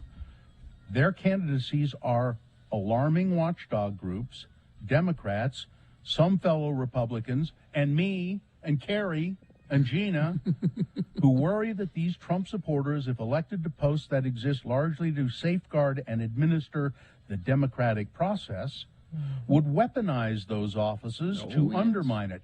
That's the plan. There is no fear about that. They definitely would. That's why they're running. That's the plan.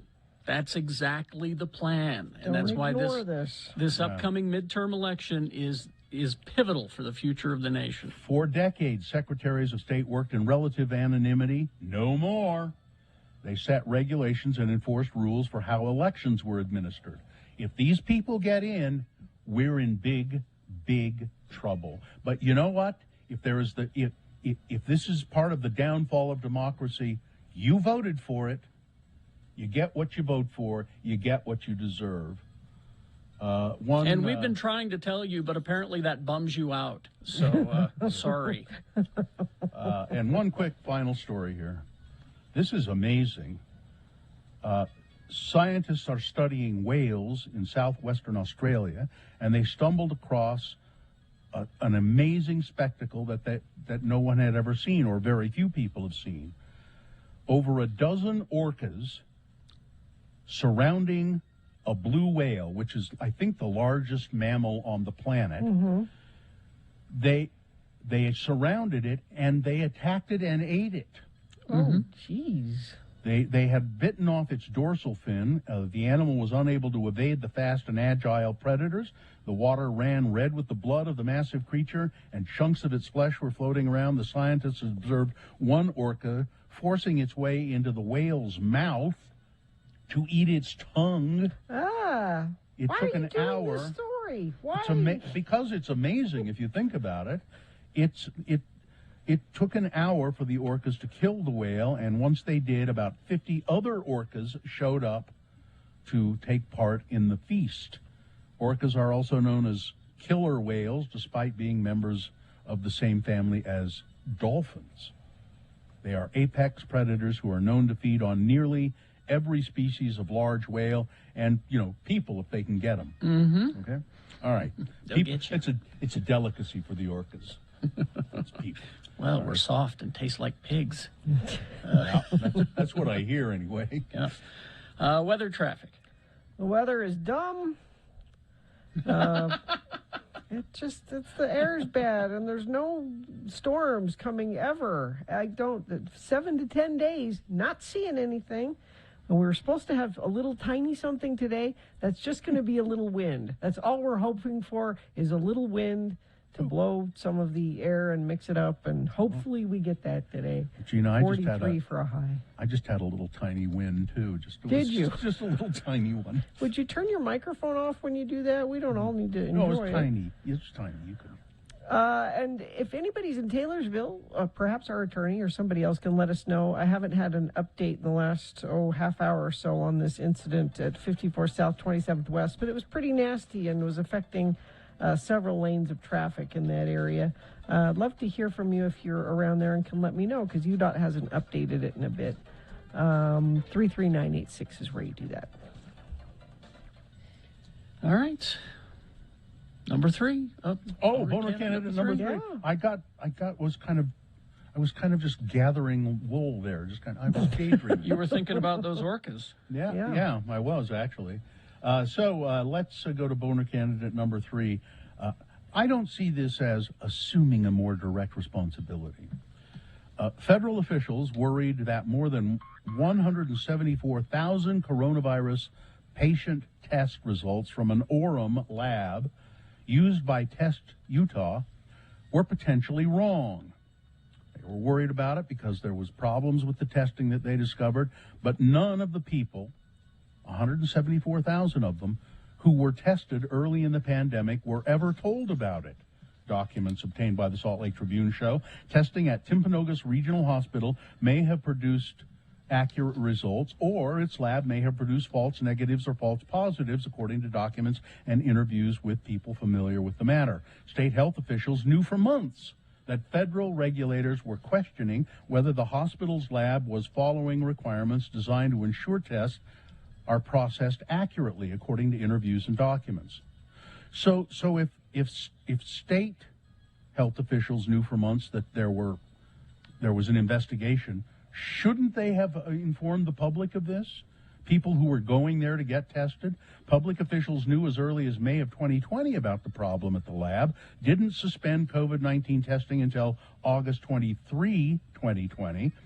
In the hospital's plan for correcting deficiencies submitted to regulators the day after it stopped its processing, it acknowledged once it was determined that verification and validation had not been properly performed, Timpanogos Lab suspended the processing of COVID-19 specimens. The Utah Department of Health sent the following statement to Fox News.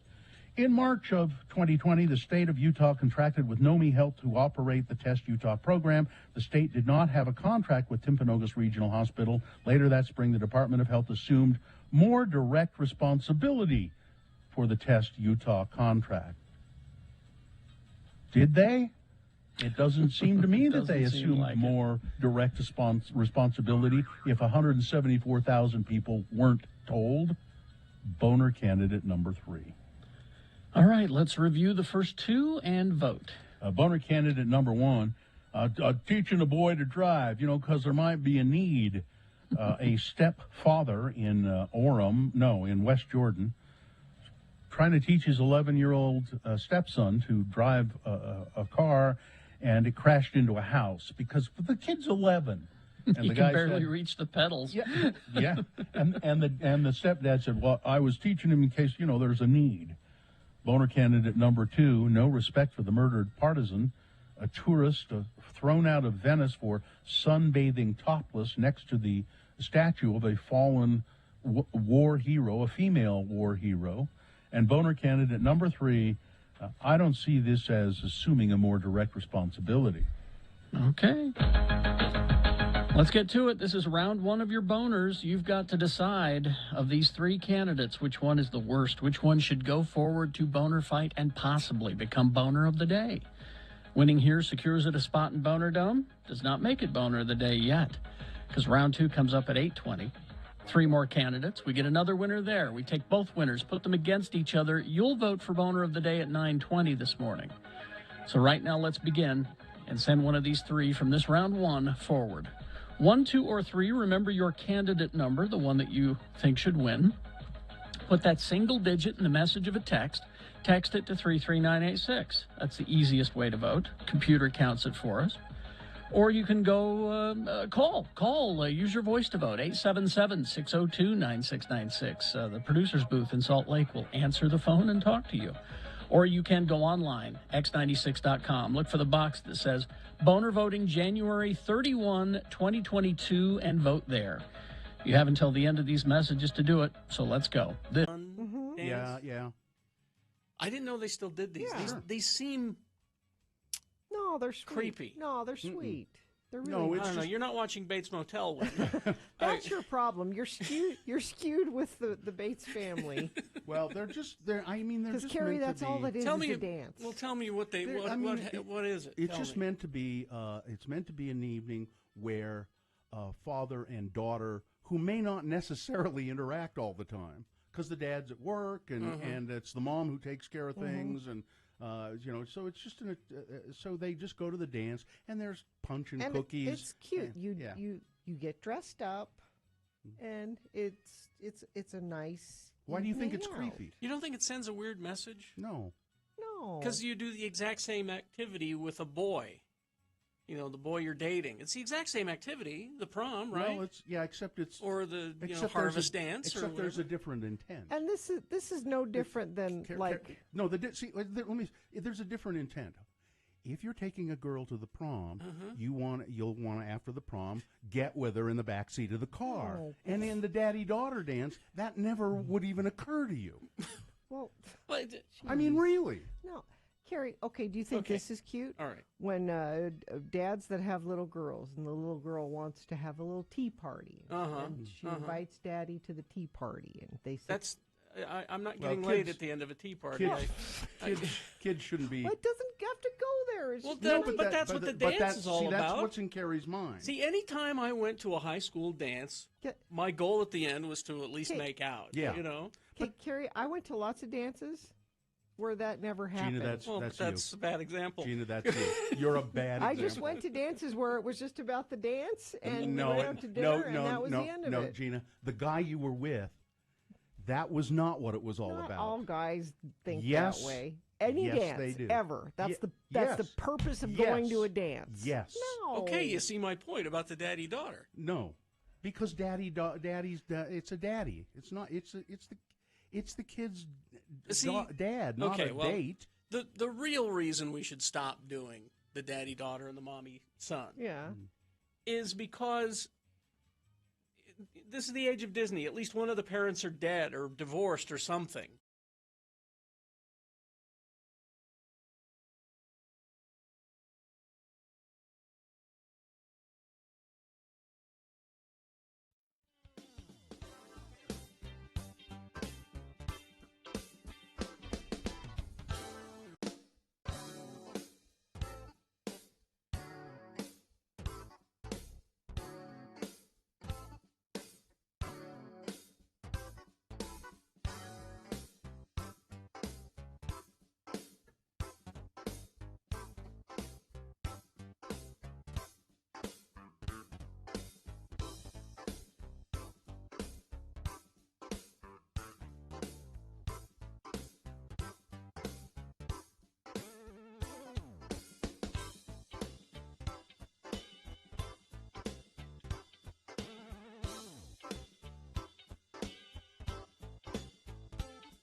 Okay.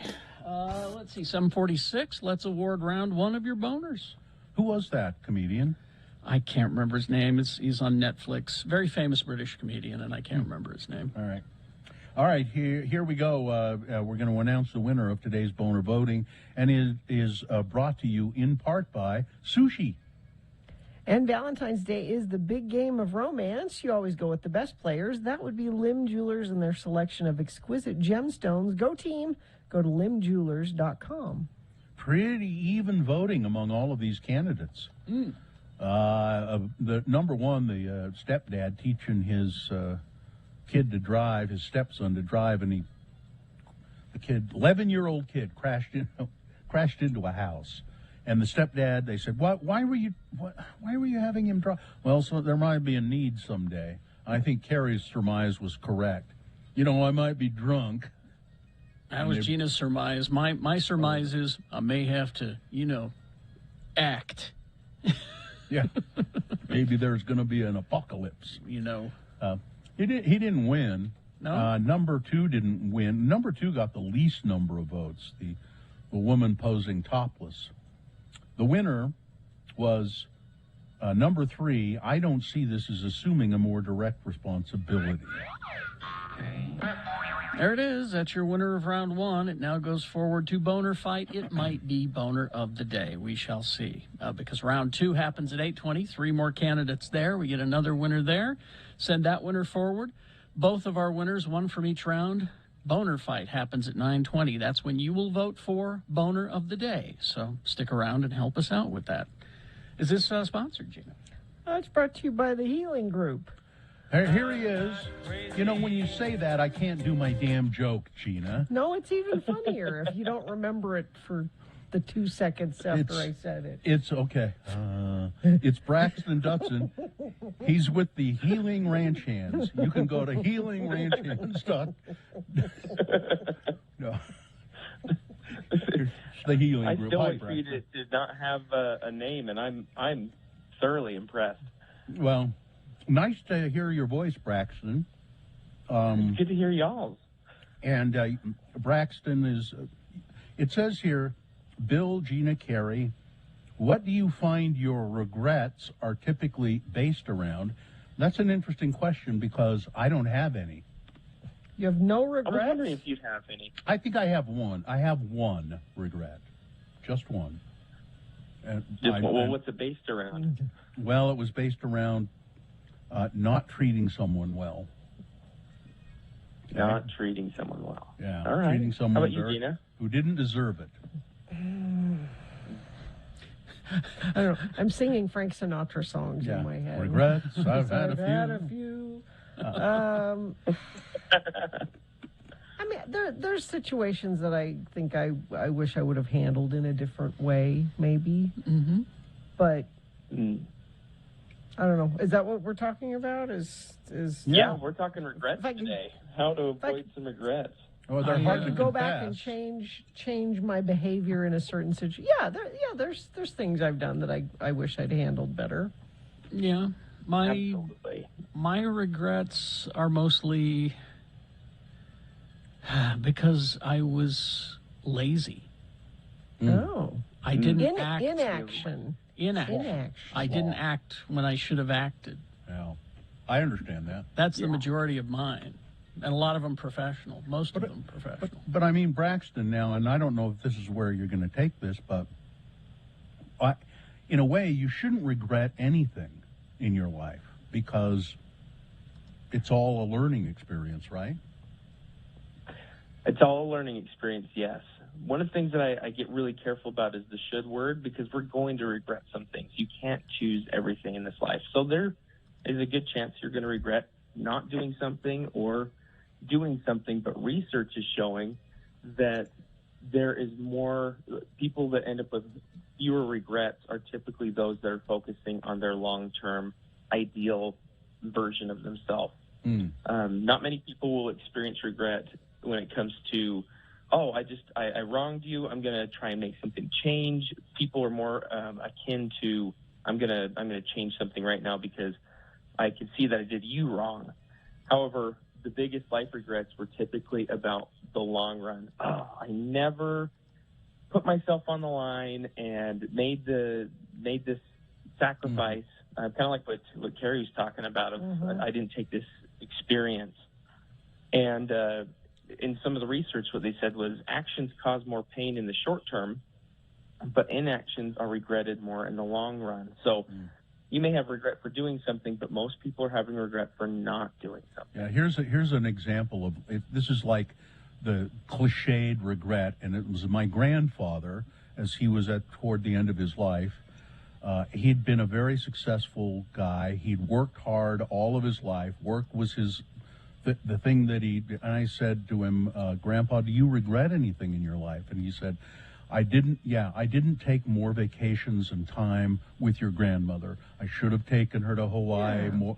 We went to Hawaii once and she loved it. I should have done more of that. I should have, instead of working constantly, I should have taken more time. But Braxton said we shouldn't use the should word. Should gets us pretty intense. I'll dig my grandfather up and tell him that. Tell him? Yeah. That's a great example of what an ideal version of a self would be. So the way your grandpa is saying is, from how I can hear him through you, is saying that he wished that he was a little bit more relaxed of a person, wish he would have taken more time and engaged more. So he's viewing himself as an ideal version. Oh, I would have liked to have been that person, and I wasn't. And those are where most of the regrets come from. So a lot of the times, if we can start looking at ourselves right now and view ourselves into the future and say, okay, in the future, what do I hope to have accomplished, or what do I want to be? What am I doing? What have I accomplished? What's something I would like to say I've done by the end of my life? If you can look at those, you can start making small goals. That sort of helps you avoid guilt, too. It can. Because you feel, often you have a feeling of guilt associated with your regret, right? Yeah. Yes, and if you can focus on, the guilt can help you engage. It's different than shame, but it can help you engage in setting up smaller, more specific, not so long-term goals. So I've got a couple ideas from this research that helps us to avoid some of these regrets. Okay. The first one is to look at that long-term and say, all right, well, this is what I want to do, and then make it a tangible and specific next step. Not, I'm going to do this huge thing. It's making a next step. Like your grandpa could have said, well, I'm just going to put, a few dollars away every day, and then I can, we'll go on a smaller vacation instead of maybe Mexico or Hawaii. We'll try something, next state over. Making it a positive goal, and then not focusing on this big goal. Forget about the big goal and focus on the next goal, what the daily process is. Because usually a big lifetime goal just feels too much, and we'll give up on it quicker than if we have just a smaller, a tangible one that can be done in the next couple of days or weeks.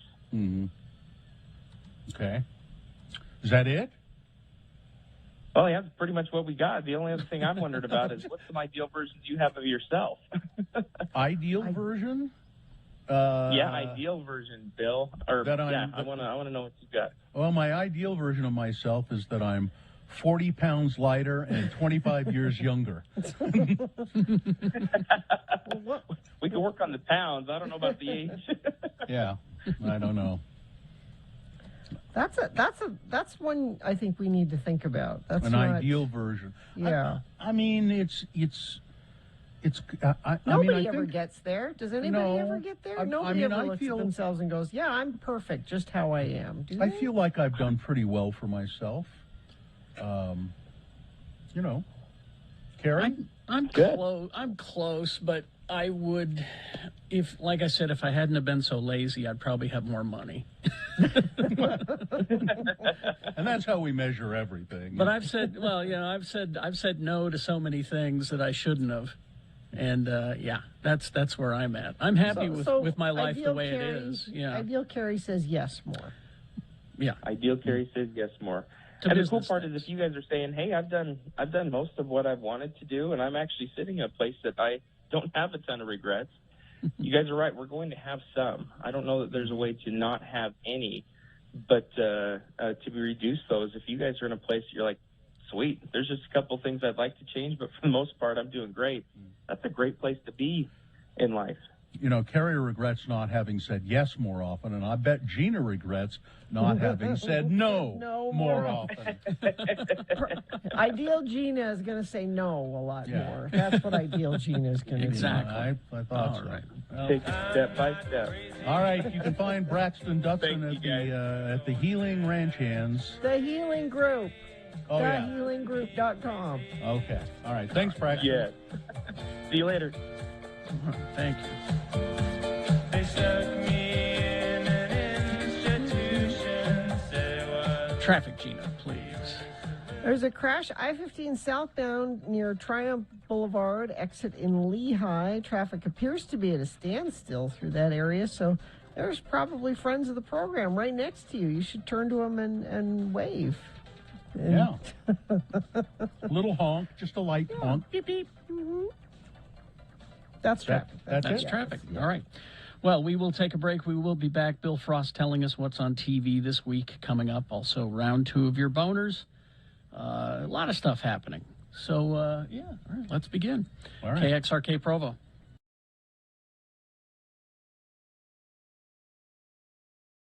Here's what Kerry Jackson is doing when he's not on the air.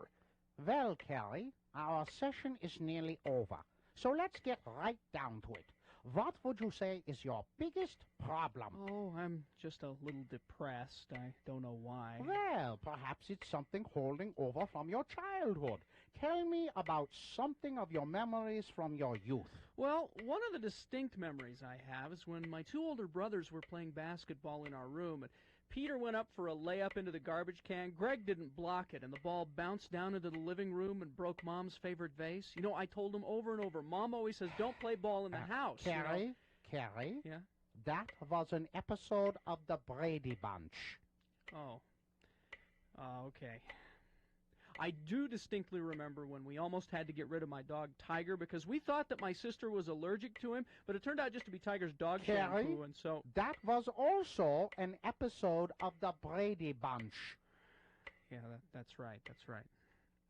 I do remember when some bullies at school were picking on my little sister because she had a lisp. Brady Bunch, Carrie. Brady Bunch. God, Doctor, you've been right all this time.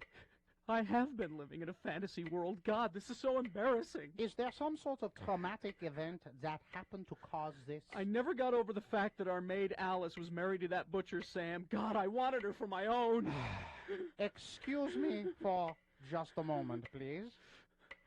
Mrs. Greenlee, could you please send in Mr. Chunga to collect his friend? Kerry's session is now over. Here's what Bill Allred is doing when he's not on the air. God, Kerry, you must have had a rough session in there. Yeah. It's good to get out into the air and walk around, though. Gee, just when I think I have it rough, look at that poor bum in that dumpster across the street. Yeah, I see that guy over there all the time. I think he sleeps in the dumpster. He looks kind of familiar, but I just can't place him. Oh, boy, looks like Kerry and Chunga across the street. Thank God they didn't spot me. Oh, man, there is some really cool stuff in here today. Wow, a tuna can. Oh, cool. I think there's some tuna in it.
this sponsored, Gina? Yeah, CableTV.com is the place for expert reviews, recommendations, and resources for discovering the best cable, satellite streaming, and internet services near you. Check out CableTV.com today.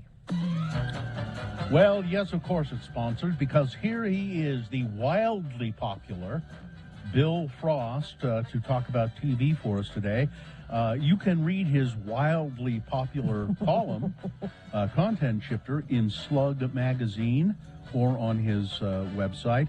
You can also listen to his extremely popular podcast called TV Tan and his fabulously well-known and popular band, what are you called again? Magda Vega. Oh, yeah, Magda Vega. It's Bill Frost. Yeah, I think some of these aren't true. You think? BillFrost.tv is where you go. BillFrost.tv. Hi, Bill. Bill, how are you? Okay. All right. What do we got? Whole lot of stuff before the Olympics take over. Olympics. The Olympics, yeah. Wednesday on Hulu, I'm sure you've seen the previews for this. Pam and Tommy limited series, the story of Pamela Anderson and Tommy Lee. Have you seen any of it? Yes, I have, and you're going to be surprised how good this is. Really? Really? Okay. Yeah. It's got a bit of a comic edge to it as well. Lily James plays Pamela Anderson, and it's really bizarre how much she looks like her, really. And Sebastian Stan as Tommy Lee. Okay. And they're both really good. Also in here are people like Nick Offerman, Seth Rogen, who's also a producer on the series, and Andrew Dice Clay. And yes, and the surprise guest voice here is Jason Mantzoukas as the voice of Tommy Lee's penis. Okay, then. And you're still telling us to watch this. Okay. Because Yes, in the book, in the book that Tommy wrote, he had several passages that were written by in the voice of his penis. And so naturally, Jason Mantzoukas, perfect voice casting. Yeah. Okay. All right. Yeah, not only am I recommending this is my challenge to Bill Allred. To try this. Oh, all right. You're right. I probably wouldn't have watched it anyway. Yeah. See, Bill didn't have to tell me that because I will watch it. No, anyway. But I knew Gina would be all in on this. All right, I'll watch it. Is it just one? Is it serialized or is it just one thing? It's about 8 episodes. A commitment. Bill said it's good. You'll watch it. Okay. That's some serious homework there. That's all right. I'm not saying you have to watch, the whole thing. I'm just saying, the first 3 will be released on Wednesday. So maybe check out a couple. Okay, and then it might, it might surprise me. You'll know it. All right. Maybe, yeah. All right. Also on Wednesday is a documentary film, The Tinder Swindler. It's got a great name. It's about a guy who wooed women on Tinder and conned them out of millions of dollars, and now the victims are looking for some payback. Is it based on a podcast by any chance? It could be. It sounds like something that would be a podcast, yeah. And season 25 of South Park premieres on Wednesday. 25. Yeah, well, it's been renewed through season 30. Yeah. And the thing is, the seasons are really short these days. This one is 6 episodes only. Okay. And on Thursday, on Netflix, Will Arnett stars in a new series, Murderville. Yay! It's based on a British series. Will Arnett is a police detective investigating a new murder case each week, and each episode has a new partner, and played by people like Kumail Nanjiani, Conan O'Brien, Annie Murphy from Schitt's Creek, Ken Jeong. And the twist here is the celebrity guest stars don't know the script, and they have to improvise alongside Will Arnett to carry the story and solve the case. Interesting. Now, when does that start on It's Thursday on Netflix. Okay. And also on Netflix, the return, it's been a while, of HBO Max's Raised by Wolves. Oh, yeah. Very, I'm not sure. I didn't watch that, but you guys didn't care for it. I Well, loved or it. No, Oh. no, I loved it. And see, I loved it until the season finale, and then I just went. The season finale was not. It's like they rushed it or something. It felt really rushed. The last two episodes felt really rushed, and that's why I'm hesitant to step back into that one again. I'm going to do it. Yeah, this is androids raising the last children of Earth on a new planet, and it's some pretty hard sci-fi. Yeah. And if you need a horror movie in your life this week, Shudder on Thursday premieres Slapface.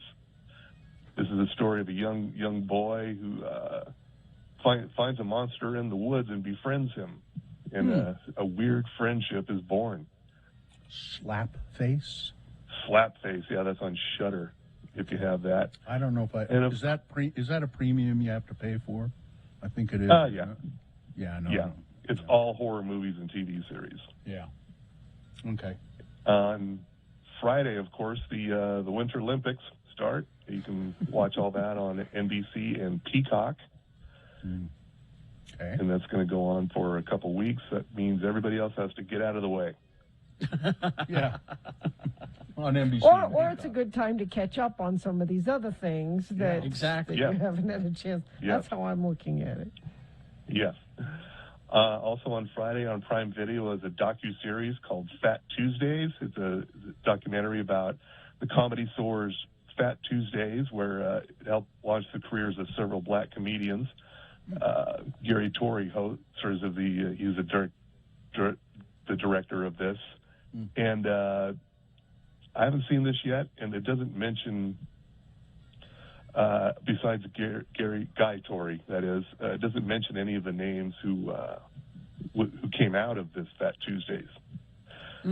Also on Friday, Prime Video, Reacher, which is a series adaptation of the book series, not starring Tom Cruise, starring Alan Ritchson from Titans and Smallville. And this is closer to the novels because Jack Reacher is a big, tall guy, and Tom Cruise is not. It looks I've seen a couple previews for it, and it actually looks pretty entertaining. Yeah. Jack Reacher is a former military investigator who's now in civilian life, and he's out drifting the country like the Hulk. And he happens into a small town where a murder just happens to have occurred. And, of course, they think this is the guy, and of course he's not. And there's a conspiracy afoot. And yeah, of course, yeah. Got a bit of a John Rambo situation here. And a movie also on Prime Video, just in time for Valentine's Day, Book of Love, about a British novelist whose latest book is a bit of a flop, but it becomes a surprise hit in Mexico. But when he goes there to promote it, he finds out that the Spanish translator had basically rewritten his book into an erotic novel. I like that premise. Funny. Yeah. Yeah, and of course they're very good looking, and sparks fly. Of course. Oh, yeah. Yeah. And on the drama side, on Friday, a new series on Apple TV Plus starring Uma Thurman, Suspicion. Okay. It's a sort of a political thriller about a prominent American businesswoman whose son has been kidnapped in New York, and we have a group of suspects, and we have to figure out who it is. So is it 24? Is it like 24? Well, no, it's not. It's not on the clock or anything.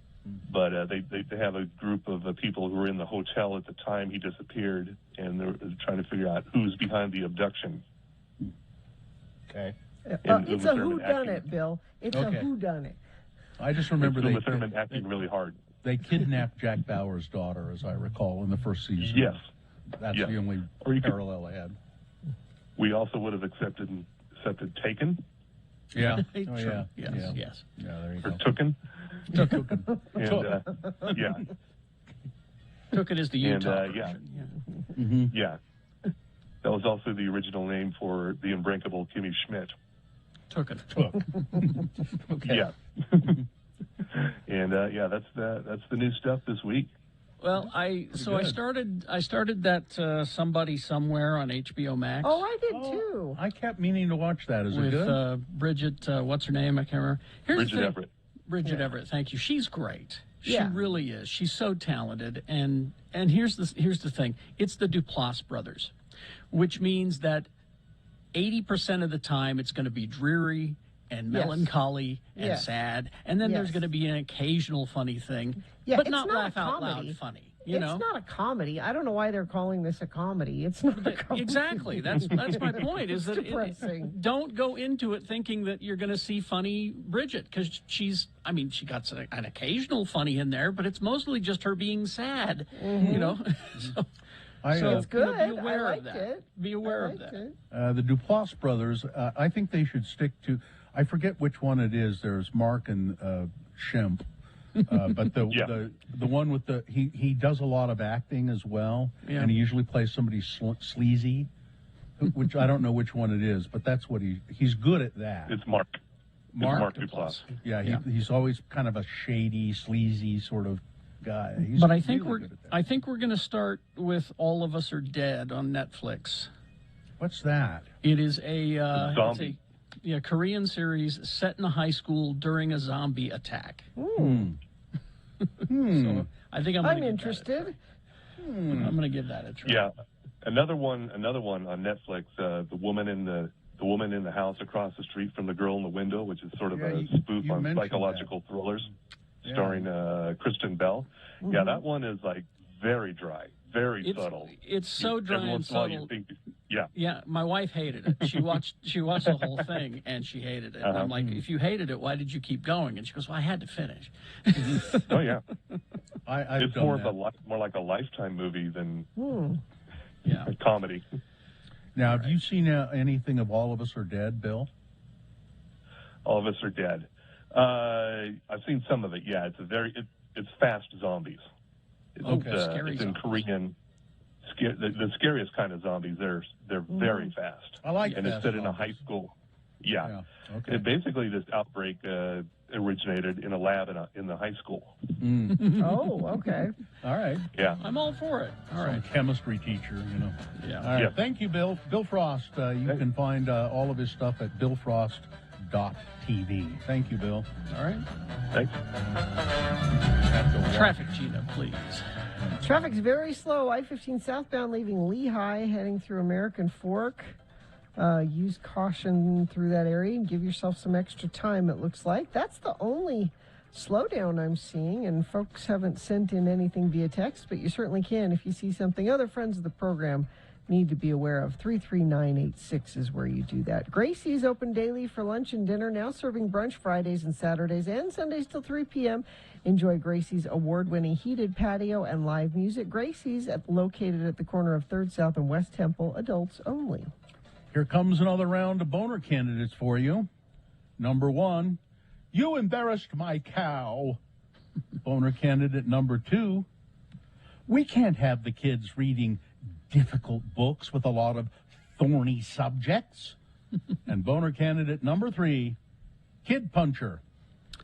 Boners round 2 coming up after these. Stand by. We'll have them for you. Randlife.com/X96. Well, if you have not done this yet, as far as I know, this is the last day that Rand Life will be offering their customer for life deal to X96 listeners. You go to randlife.com/X96. It's Rand Life's 20th anniversary. So they are giving X96 listeners a gift, and that's the Rand Life Customer for Life discount, which normally is only given to returning clients. Randlife.com/X96. Rand Life Home Loans, local mortgage company.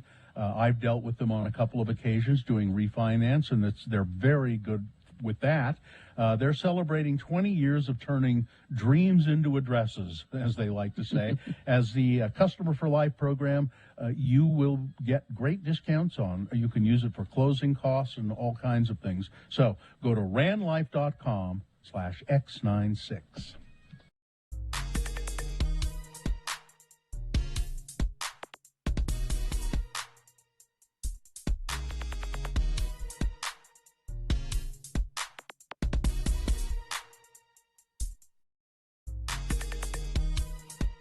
It's not a big deal, but I guarantee you, Gina, if today were the day you were going to court at 8:15, you would not have come to work. It's true. You wouldn't have come to work. That's true. I would too. No, I you don't wouldn't think have. you would have. You would have said, I got court. And we'd say, when? And you'd go, I don't know. And that'd be it, you know. I'm not sure. You wouldn't come in. Court sometime. I got court sometime. I don't know. On another topic, a totally different topic. Yesterday, we went to lunch at the Lone Star Steakhouse in Sugar House with the staff, and Gina was there with her baby, and I was the little Jonesy, who's almost a year old and just as cute as anything, and I was the only person at the table who made the baby cry. Well, she's my daughter. She knows you make me cry Everybody day. else is going doobie playing with the baby and being cute Gina, with the baby. that doesn't work because I didn't make her cry. That's true. And I've made you cry. That's true. On the radio. I went and sat down by the baby to, just kind of bonding. Hi, it's your Uncle Bill. Cried. Even Artie Fufkin didn't make her cry. No, I thought for sure Artie was going to make her cry. Hello, baby. Hello, baby. Hello, baby. Hello, baby. He did that Hello, for like baby. 10 minutes. And kept waving his hand. He said, "Don't eat trans fats or you'll end up looking like me." You know. Even Artie didn't make the baby cry. Artie could have picked the baby up and placed the baby in his mouth, and the baby wouldn't have cried. The whole head, and the baby wouldn't have cried. I think it's your facial hair. Might make you look scary. I'm just guessing. Was I the only one there with facial hair? Mm-hmm. Well, Heather. Just kidding, Heather. She hasn't experienced a lot of facial hair. Maybe. I don't know. And then I brought her over to you later. Like, it's safe with mommy holding you kind of thing. And I gave Bill a hug. See, he's nice. She didn't cry then, but she was barely holding it. She had the face. Barely holding it together. She had the you could see face. she was just like any second she was just going to. It was the face. We were there for 2 hours, and she was good the whole time we were there. I didn't have to get up and walk around with her once. Are you surprised? No, but... Are you bragging? Yes. Okay. So she's like that all the time. You're just bragging. Yes. Yeah. And she didn't do that once, does she usually? Well, no. Well, wow. She ate all kinds of things for lunch I didn't eat. She had tomatoes. She ate the tomatoes off my salad and my onions. Did not. And then, she ate all She my ate- onions, and then I picked onions. She really ate oh, onions? yeah. Loves onions. And I said, Carrie, you can eat that onion? Here. But she doesn't have teeth. She has 4. That onion even had blue cheese dressing on it, Yeah. Gina, which is something That's else what that I'm you wouldn't saying. eat. Well, now that says a lot to me, and because when I sat down by the baby, and maybe this is why she cried, I went, "Hi, honey. God, your breath stinks." That's why she cried. That's why she cried.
Okay, it's 8:22, and it is time now for round 2 of your boner voting. So let's begin. 3 news stories. These are examples of bad, stupid, or funny human behavior.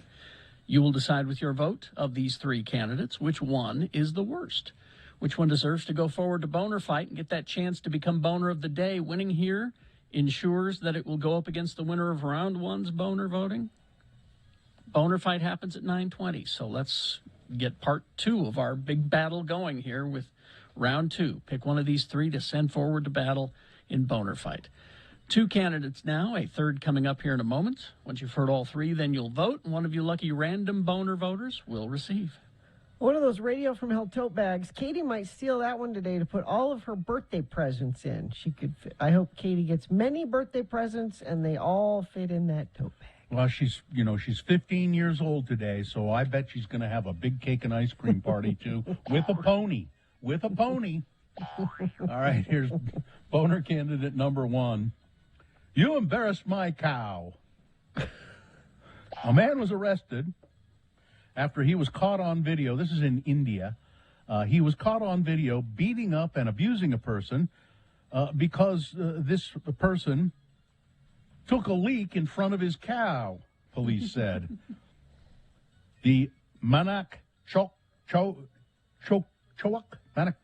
police arrested the accused person on Friday under Section 323, which, as you all know, in Indian law is voluntarily causing hurt, and 294, which I'm sure you're aware of, is the Obscene Act, and also 506, and I know you know that that's criminal intimidation in Indian law. We all know that. A video of the assailant beating up the victim has been released, and he beat him up. He confessed to it. He said, "I beat him up because he urinated in front of my cow." Now, I don't know why that was such an affront to this man. Well, this is India. That makes a little bit more. A little bit more sense. Yeah, that's right. Cows are sacred there. The purported video, no, there is a video. God, write these things better. The video shows the victim apologizing as the accused alleges he had urinated in front of the cow. He slapped him really hard a few times. That's what they call beating him up in India. That's Boner candidate number 1. You embarrassed my cow.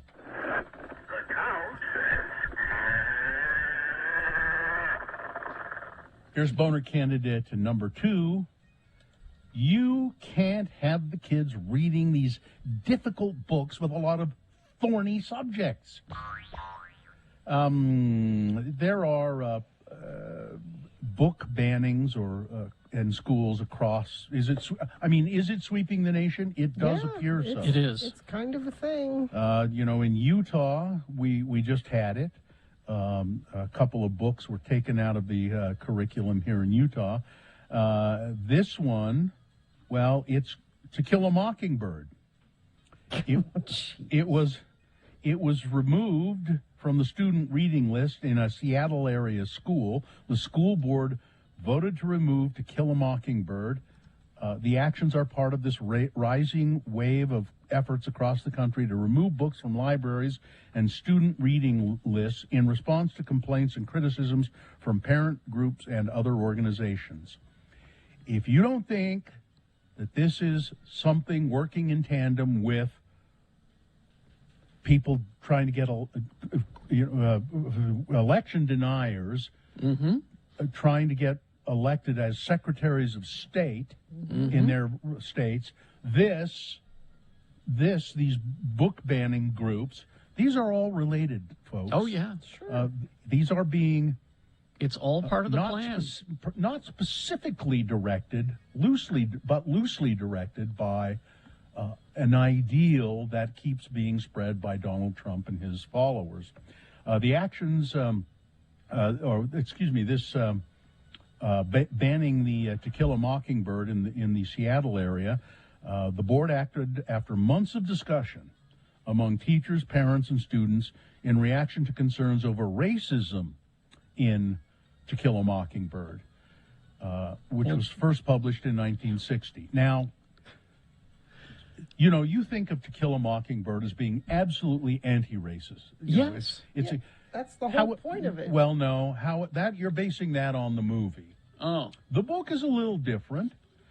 The movie shows Atticus Finch as, I'm just to be fair about this, shows Atticus Finch as the lawyer as a hero, fighting against racism. Yeah. In the book, he does do that. He defends Tom against charges that he raped a woman, and he gets an acquittal. But at the same time, Atticus Finch is also kind of a racist.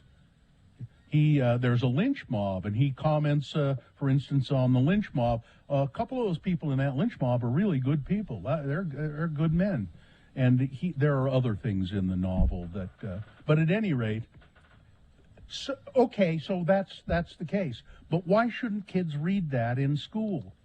And read it directed by a teacher who can give it context. And the board member who, as a spokesman, they pulled it, said, that's asking too much of teachers to try and guide students from this difficult and thorny issue. That's their job. And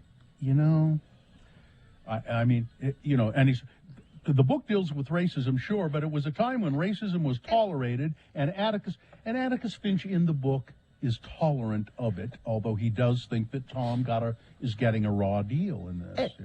And to the people that say, well, if you don't like it, why don't you just homeschool your kids and take them out?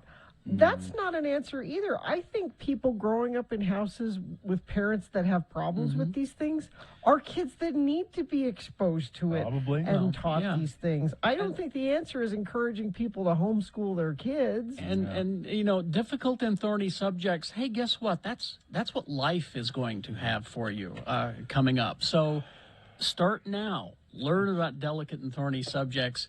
Then you're prepared for life down the road. There's boner candidate number 2. We can't have the kids reading difficult books with a lot of thorny subjects.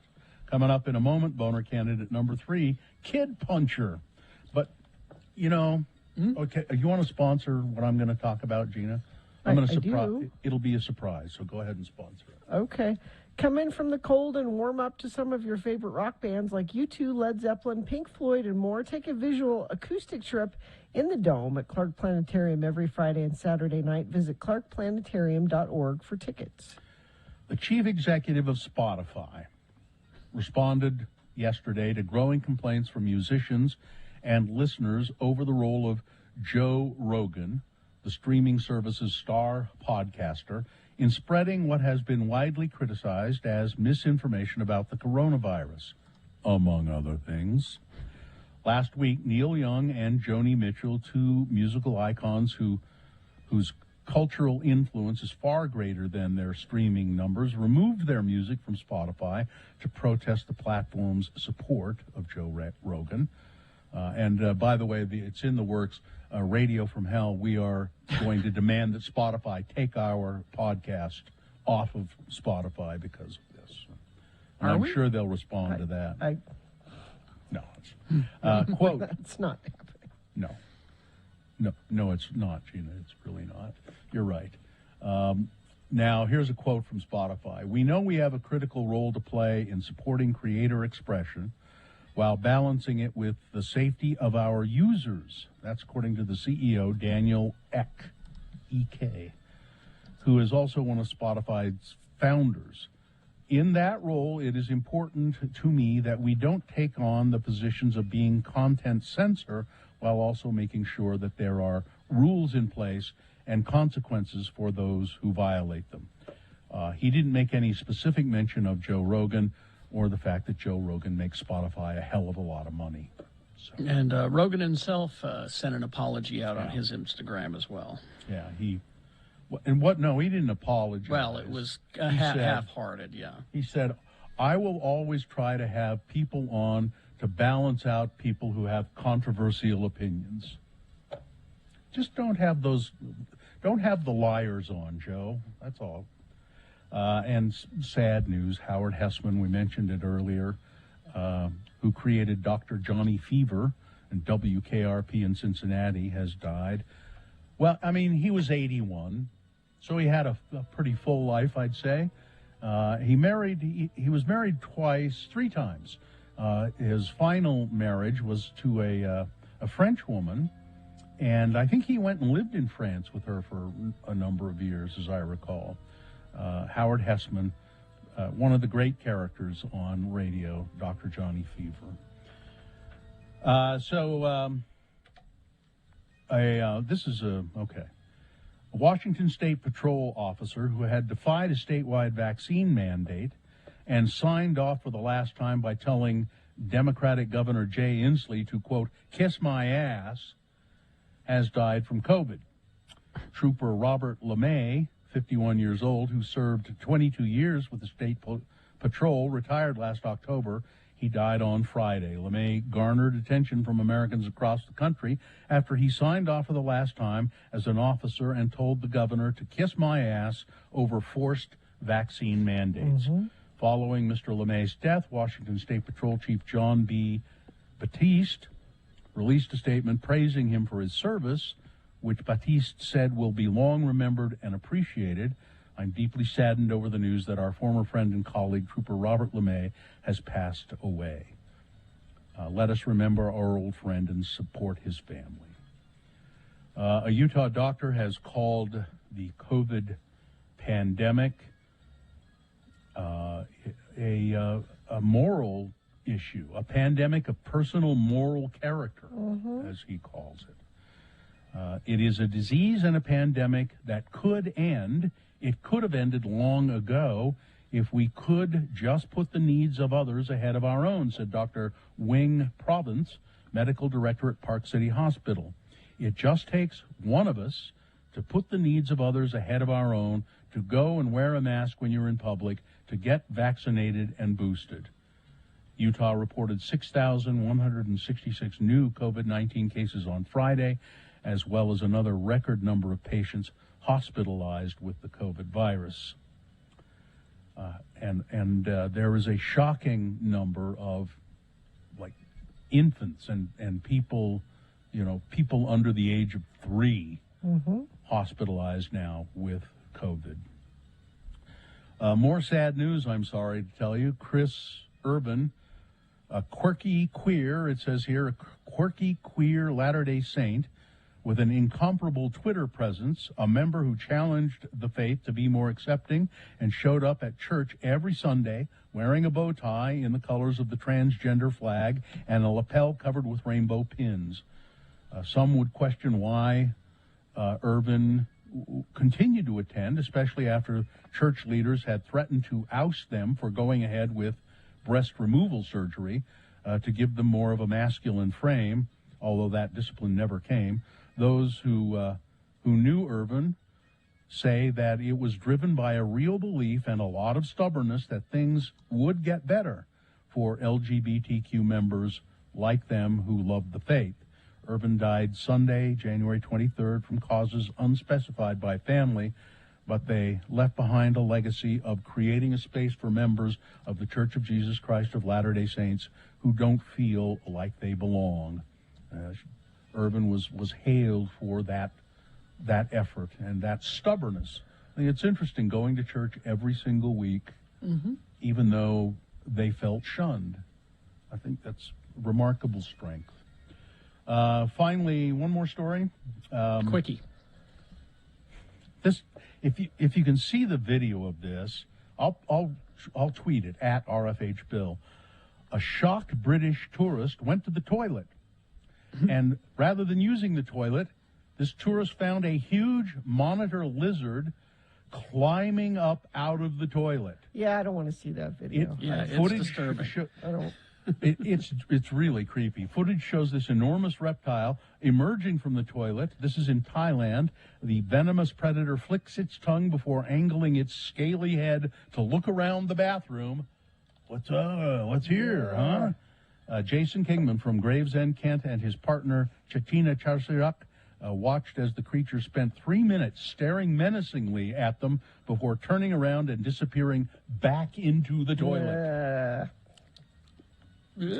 I'll tweet it in a minute here at RFH Bill. All right, that's it. Sports weather traffic. Well, the Super Bowl is going to have plenty of representation from the University of Utah, thanks to the Los Angeles Rams rallying from 10 points down in the fourth quarter to beat the San Francisco 49ers 20-17 in Sunday's NFC Championship game. 3 former Utes are going to play in the Super Bowl. 2 of them, Eric Weddle and Matt Gay, both came up huge in the Los Angeles win. My house was sad last night, though, because both the Chiefs and the 49ers lost. So I think we're rooting for the Rams just for the Ute representation on the teams. Your house was sad? Well, yeah, because we got Chiefs fans in the house and 49ers fans. And the people in my house. You didn't see Encanto, did you? Houses can be sad. Oh, that's the right. I know house? about it. I didn't see it, but I Yeah. know about it. Yeah.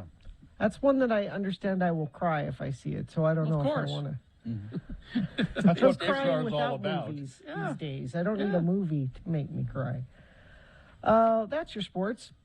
Weather is dumb, and I hate it, and it's a butt. The weather is a butt. Air quality is bad, and there's no storm in sight. 43 for a high today. Traffic, let me refresh this, give you the most up-to-date information possible. Traffic very slow, I-15 southbound leaving Lehigh heading through American Fork. And no other accidents to report, so that's the good news there. I found some good news for you. How about that? If you see some bad news, you can text us 33986 and we'll pass it along. Here's boner candidate number 3, Kid Puncher. Sickening video shows a man slugging a toddler in a Harlem restaurant. Jeez. The NYPD is asking the public's help in identifying the abuser. The footage, and I saw this. It's pretty awful.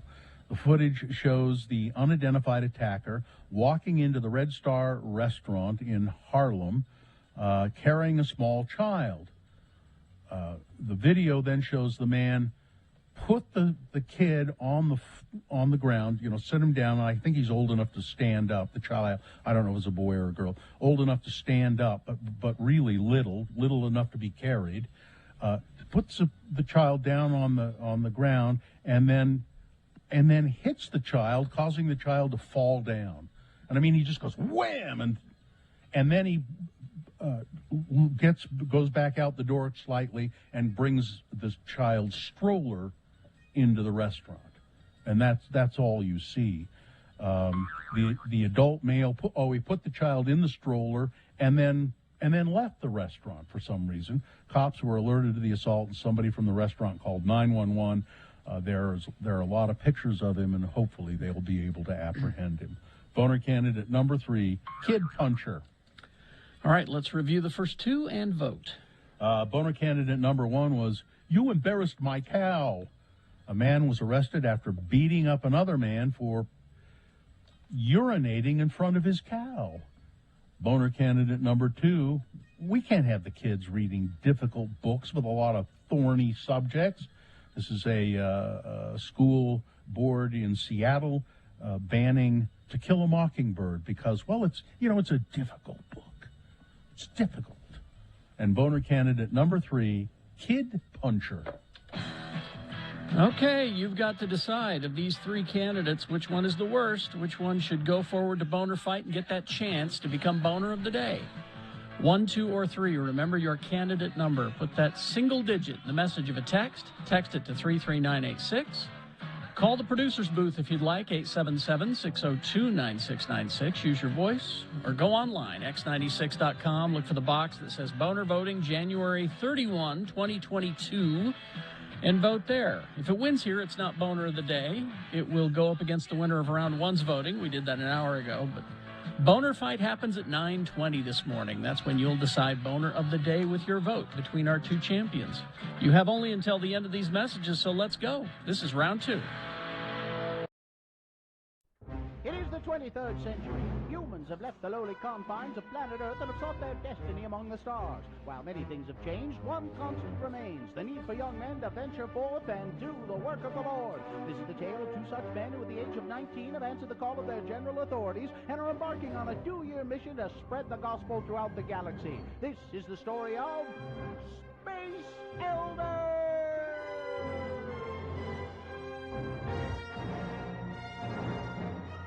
Today, we find our elders tracting on the ice planet Hawk. Oh, man, it's cold out here.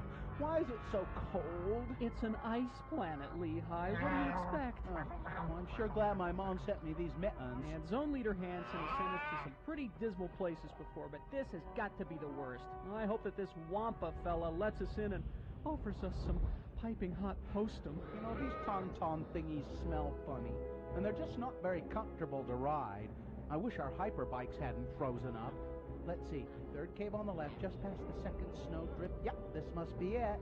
Hello? Hello, Mr. Wampa? I don't suppose his first name is Willie, do you? See, Willie Wampa. What? Wait, hello, anybody home? Hey, pal, that's my ride home you're having for lunch. You must be Mr. Wampa. Hi, I'm Elder Christiansen, and this is my companion, Elder Jensen. Hi. We represent the Church of Jesus Christ of Latter-day Saints. You know, the Mormons. Look out, Butch! Oh, man, he knocked you down. That's going to leave a mark. Excuse me, Mr. Wampa, all we want is just a couple minutes of your time. Oh!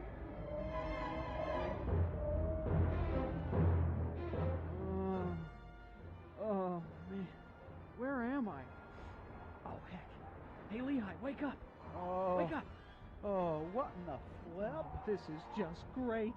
Here we are, hanging upside down, stuck to the roof of a Wampa cave, our feet frozen in what appears to be Wampa spit, while my ride home gets eaten by Mr. Wampa out there. Yuck, I don't think this Wampa spit's ever going to come off my wingtips. Hey, there's somebody stuck to the ceiling behind you. Huh? Hey, it's that farm boy from Tatooine. Hey, Luke! Luke, wake up! Huh? Ben? No, not Ben, it's me, Butch. I don't suppose you got a plan to get us out of here, do you? If I could just reach for my lightsaber. There. So much for the element of surprise. Hey, look, your dad, Darth Vader, cut off Lehigh's arm with one of those things. Cut him some slack. Will Butch and Lehigh ever escape from Wampa Cave? Will Luke cut Lehigh's arm off just for the fun of it? Will our elders ever get the Wampa spit off of their wingtips? Tune in next time to hear Lehigh say... Oh, thanks, Luke. For a minute there, I figured we was Wampa Chow. Luke. Ben? Luke. Ben, is that you? You will go to the Dagobah system. Mr. Kenobi? Dagobah? I've never even heard of it. It's a swamp planet. You're not missing much. You must seek out Yoda and continue your training. But I've already been to the MTC. Ben? Yoda? Dagobah? Mr. Kenobi, are you sure? I mean, we've already been to Dagobah. Hold on. I've got some problems here. Luke, you go to Dagobah and seek Yoda. Butch, Lehigh, you go thaw out your hyperbikes and continue tracting. I should have gotten Jedi call waiting. On the next bone-chilling episode of Space Elder!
All right, time to award round 2 of your boners. And round 2 of the boner voting is brought to you in part by Saki.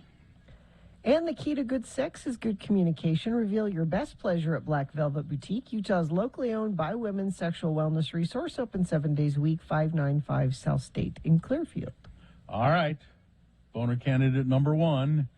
You embarrassed my cow. In India, a guy slapping another guy silly because the man had urinated in front of his cow. Only 3 people voted for that one. Number 2 got a lot of votes. We can't have the kids reading these books with difficult books with thorny subjects.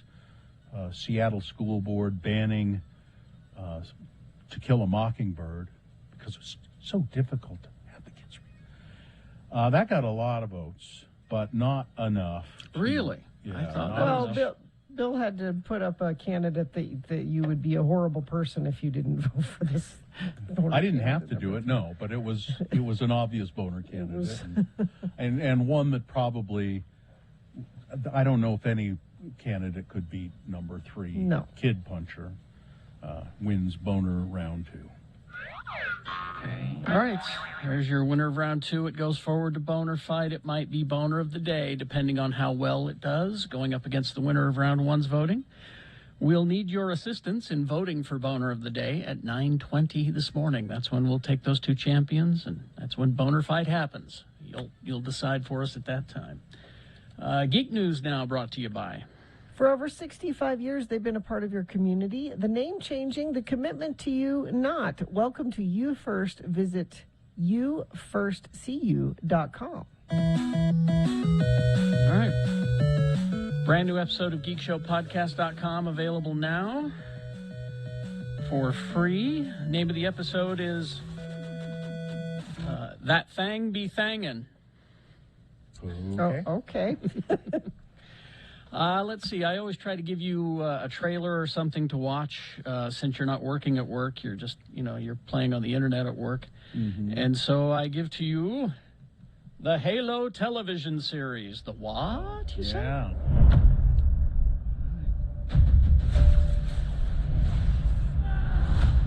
You. Humanity's best weapon. Since the original Halo was released in 2001, Microsoft has been trying for a long time to get this thing into a live-action show beyond just great commercials and web series tie-ins, and they've had several aborted attempts at making a movie. Halo is now finally a TV series for Paramount Plus, and there were some speed bumps there as well, but this one is... and most importantly... controllable. Covenant forces appear to be excavating some kind of object. When I touched the object, I felt something. I felt different. So what this series does is it winds back the clocks to the days when Master Chief's life and the Human Covenant War was much more simpler. So this is not in continuity with the games necessarily. Hello, Master Chief. Looks I'm pretty Cortana. cool. Yeah. 20 years this game has been around. It's just amazing. This is its own separate continuity, dubbed the Silver Timeline, named so because Master Chief, played by Pablo Schreiber, will have a new team of Spartans by his side rather than his fairly well-established Blue Team members, that you know from the games. Silver Team consists of Riz-028, Vanak-134, and Kai-125. Exist in the main continuity as well, but the timelines were previously described by to be extremely similar. But some elements of the show are different in subtle and not so subtle ways from the game. So, that won't mean anything to someone like me who's not played the game. I'm familiar with the game, but I've not played it.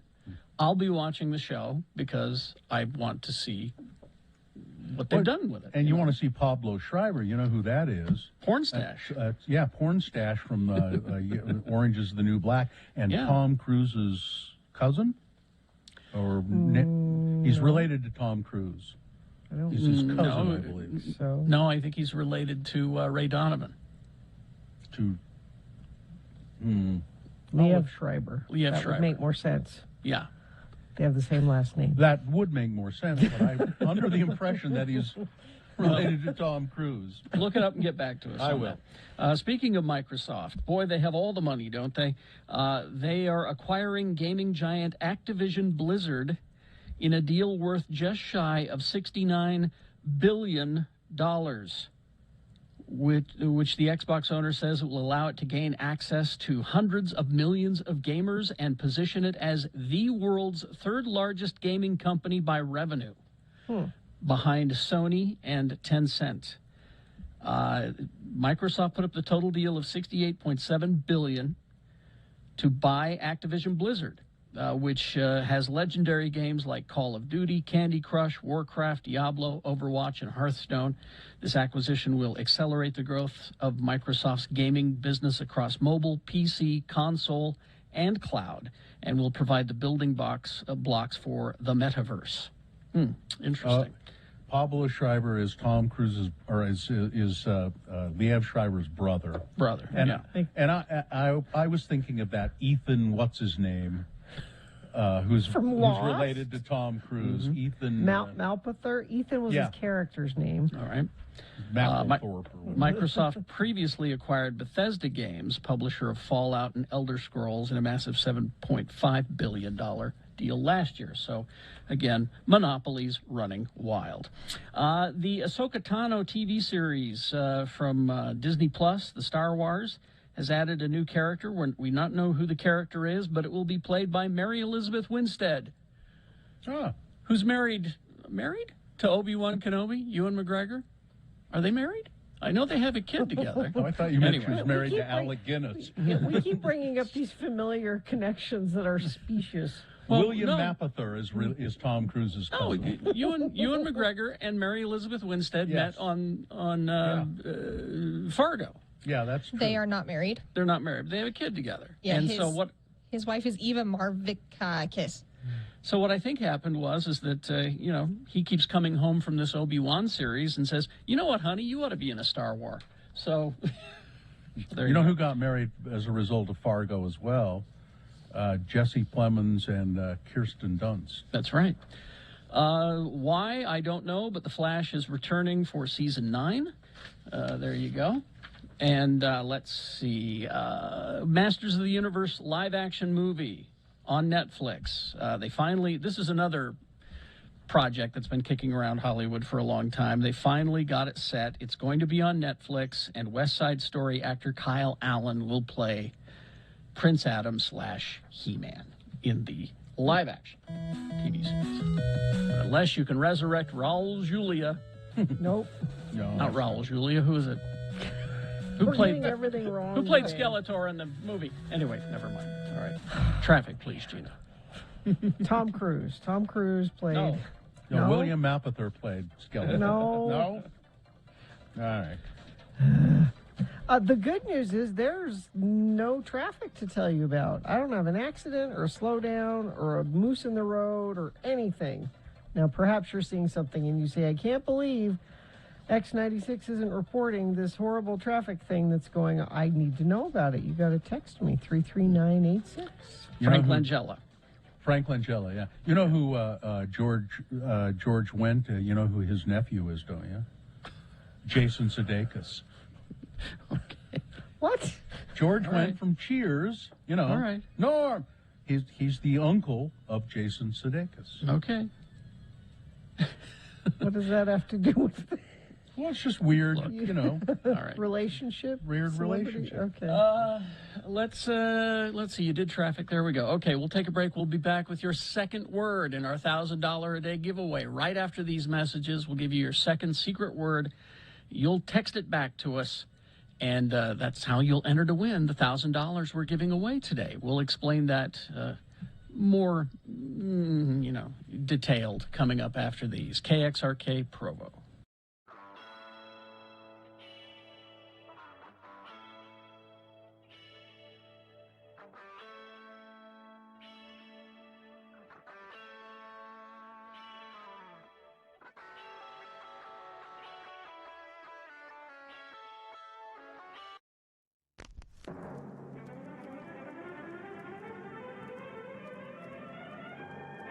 It's often said that the people of Utah speak a language all their own. It's a language that's often confusing and even incomprehensible to newcomers here in the Beehive State. So, Radio from Hell presents a handy guide to help everyone understand how the natives speak. It's the Utah word of the day. And today's word is... Gel. G-E-L, gel. And now to use the word in a sentence, LeVar and LeGrand are here to show you how Utahns speak. Listen carefully for the word gel. Our word today was supplied by a famed Utah attorney who has undoubtedly heard this word used more times in his life than he cares to remember. The word again is gel. Hey, LeGrand, how's tricks? What? How's what? Tricks. You know, things. How's things? How's it going with you? How's tricks? Oh. How's it going? I got you. How's it going? I asked you first. What? How it's going, that's what. I just asked how's it going, then you... Never mind. What's wrong with you? Well, sure. I mean, no doubt I'm just fine. I'm a little distracted, maybe. Who wants to know? Never mind. What's got you so distracted, LeGrand? Well, I was speaking on the phone with my uncle down to Moab. My Uncle LeGrand. I'm LeVar. You're LeGrand. That's the... so's my uncle. Huh? Yeah, LeGrand Peterson. He owns a small gravel pit down to Moab. Wait a second. Ain't you LeGrand Peterson? No, I'm LeGrand Peterson.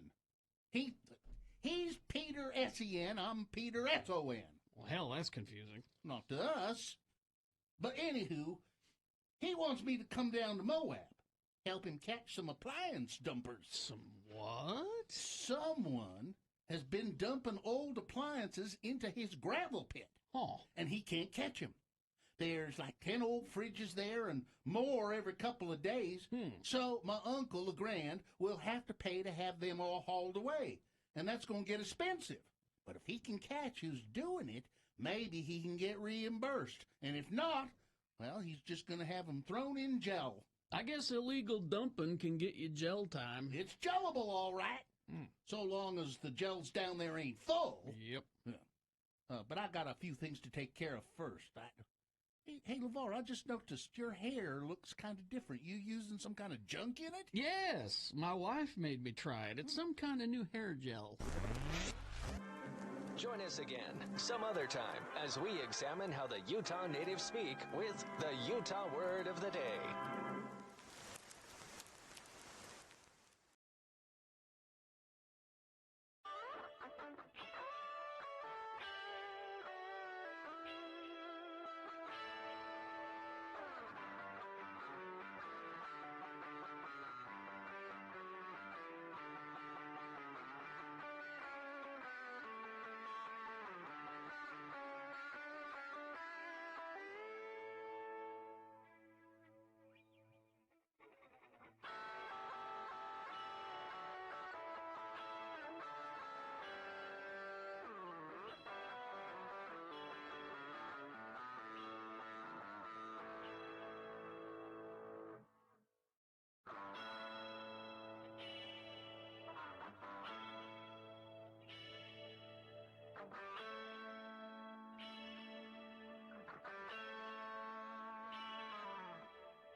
Here it is, your second keyword in the X96 1K a day cash bribe. We give you 6 of these a day. That's 6 possible entries, the most you can have to try to win that $1,000 a day. Going to a local person. This is not a nationwide contest. It's right here. Here is your keyword for the 9 o'clock hour. Condiments. Condiments. CONDIMENTS. CONDIMENTS. Condiments. Text that to 33986 now to enter to win.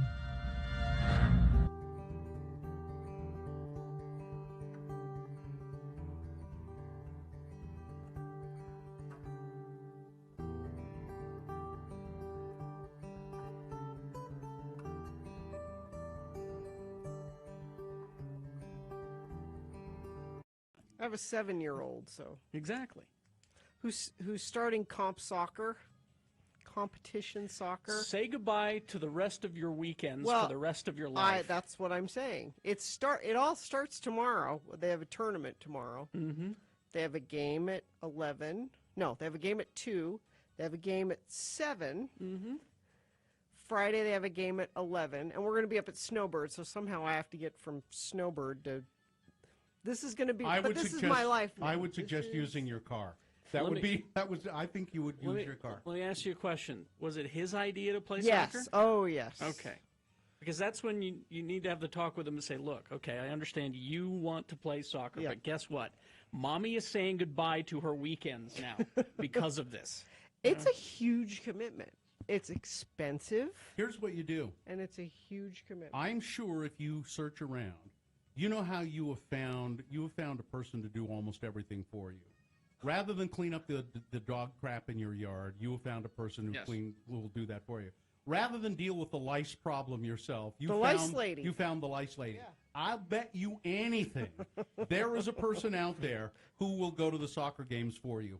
But I like to go to Then the quit bitching about it. No, I'm just saying it begins, and Carrie's absolutely right. Yeah. It is This isn't just you playing soccer here. You need to know this, kid. This is about me taking you, transporting you, and the other two, And it starts small when, they're 7, but pretty soon it's out of state tournaments. Yeah. Multiple times a year. Mm-hmm. It's a huge which is really kind of ridiculous if you think about it. Here's out how- of state tournaments, really? Yep. For 7-year-olds. Yeah. Exactly. Here's how people catch the bird flu. By close contact with birds or bird droppings. Some people have caught bird flu by cleaning or pluck. Did you pluck any birds I while didn't you were on pluck vacation? anything. There was no plucking going on in the No. trailer? I guess it is kind of close quarters, the kids can hear. There's no plucking in the trailer. Mom, what are you doing? I'm plucking a chicken. Your dad and I are plucking a chicken. Keep plucking that chicken. Is that what they said? Yeah, Keep plucking we're- that chicken. It is also possible that some people were infected after swimming or bathing in water contaminated with the droppings of infected birds. And some, here it is. You've handled a fighting cock. That's That it. was it. That's it. You handled a I fighting have cock. to admit, I've handled a fighting. You handled a fighting cock.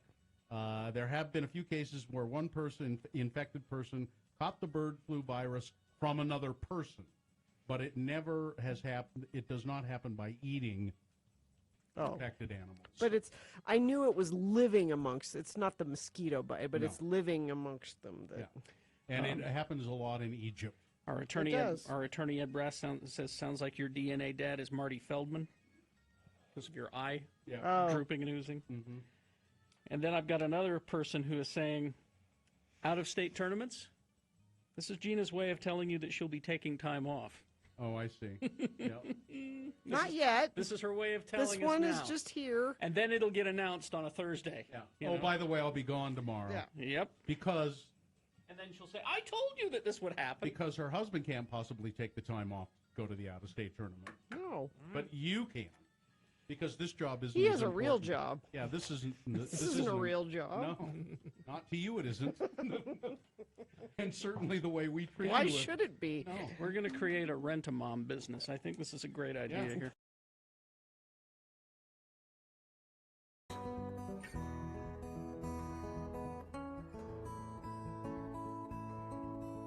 Because on this day, in 1981, Blondie went to number 1 on the U.S. singles chart with that song, their third U.S. number 1 hit. It's an old song, apparently.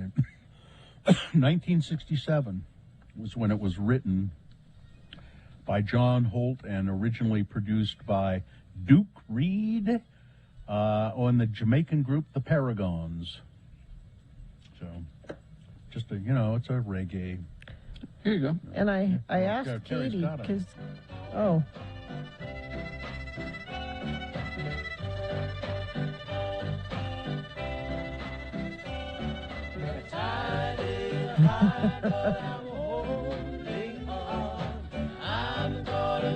Interesting. I'm not the kind of man who gives up just like Well, she changed the words. I wonder why. I asked Katie, I said, it's your birthday. If you want to pick a different song. And she said, no, I like The Tide is High. That's a good song. I was, to shift gears here quickly, we're going to allegedly celebrate the 30th anniversary of X96. And Todd has been asking us to go through, all the memorabilia we can find. And I started doing that yesterday. And I came across some memorabilia that I think you guys will find interesting. First of all, I won't show it to you, but Carrie, and this is actually not X96, this is KJQ. The picture of us that was taken for Playgirl magazine still exists. You found it? Yeah, I found it. 'Cause I destroyed my copy. I thought I had destroyed it, but no, I still have it. Well, you got to burn that. Maybe I'll show it sometime. No, you got to burn that. But I found this. This is a little a typed note. I'll read it to you. It's very short. Okay. March 18th, 1994. Bill and Carrie, Carey, KXRK-FM, 165 Southwest Temple, Salt Lake City, Utah. Dear Bill and Carrie, I just wanted to take this opportunity to thank you so much for giving me airtime and promoting my Mary Ann Gilligan's Island cookbook. The book sales are overwhelming, and I just wanted to say that it couldn't have happened without you. Wow. My deep appreciation. Hoping your world is going well. Warmest regards, Dawn Wells. Wow. A typed note from Mary Ann from Gilligan's Island. Even better than that. How much time do we have here? We got a couple of minutes here. I will leave the name out. I found prison mail. From an inmate who was a fan of the show. And an inmate who is serving life sentence, and he's still there, I'm sure, for murder. And as a matter of fact, after he committed this murder, he came to an X96 remote at Nordstrom to pick up some stickers. Of course, we didn't know he'd murdered someone. To pick up some stickers on his way out of town to Las Vegas. Well, he sent us a letter some time ago. Also in 1994, March 18th, 1994, to Mr. Bill Allred. I'm writing this letter to express this is written from prison, it's from inmate number so-and-so. I'm writing this letter to express my deepest gratitude for your support over the past 2.5 years. That's how long he'd been in prison at that point. I would also like to thank you and the entire staff at X96 for their consideration by accepting my phone calls and playing my requests. I have enclosed a small payment for the cost of my calls. Also, I have enclosed a recent photo for display in the lavatory. Thank you for your time. And then it's signed. I'm not going to mention the guy's name, and I'm not going to show you his picture. But he sent a check. I better make sure you can't see his name here. I don't want. He sent a check from the Utah State Prison for $5. Wow. To cover the cost of because when you call from the prison, it's usually collect. At least at that time it was. And so there, he sent a check for $5. I never cashed it. I never cashed it. It's from the Utah State Prison. I should frame that. And then, Carrie, I found this. This is a picture of you Am I holding it so that it's in focus? Yeah. Kind of, yeah. Closer or farther away? That's pretty good where it is there. It's Carrie sitting in the gigantic chair at the Beaver Valley Chevron, which I think is a great picture of you, because you posed that picture exactly the right way, like what's her name, Lily Tomlin. Edith Ann. Edith Ann. Edith Ann. Yeah, it's that same kind of pose with, and then Gina, I found this, and this has nothing to do at all with X96. I found this. Oh, look at that. It's a postcard from Call Wow. Radio. It's Tom Barberi, 6 a.m. to 10 a.m., Utah's voice of reason for over 25 years, complete with news, weather, and traffic. And then also on the postcard here, Chris Tunis, 6 a.m. to 10 a.m., talk sports with Utah's most respected and knowledgeable sports expert. Catch the University of Utah games now on 570 K News, but it's Call Radio. And you saved that. That's cute. Well, I used to have, if you'll remember, you should remember this, at my desk, I collected and put on a big bulletin board all of the cheesy radio photographs. You know, I have pictures of John and Dan, and I had pictures of just any cheese, and this fell into the category of cheesy radio promotion Oh, stuff. nice. Actually, this is a pretty good one compared to some of the others. Pretty straightforward. Yeah, it's just, it's a postcard. On the back, it says call 910, and you could send this to somebody if you want. Stamp here, and it's from Striped Tennis Shoe Postcard Advertising. It's here in Utah. So, and I'm sure that company is still in existence. Probably. Well, that's all well and good. Tom's show wouldn't work today because he's so political. So Exactly. Well, yeah. All right. We'll take a break. We'll be back. We got Boner Fight coming up to determine Boner of the Day, and some other stuff for you as well. Stand by. X96.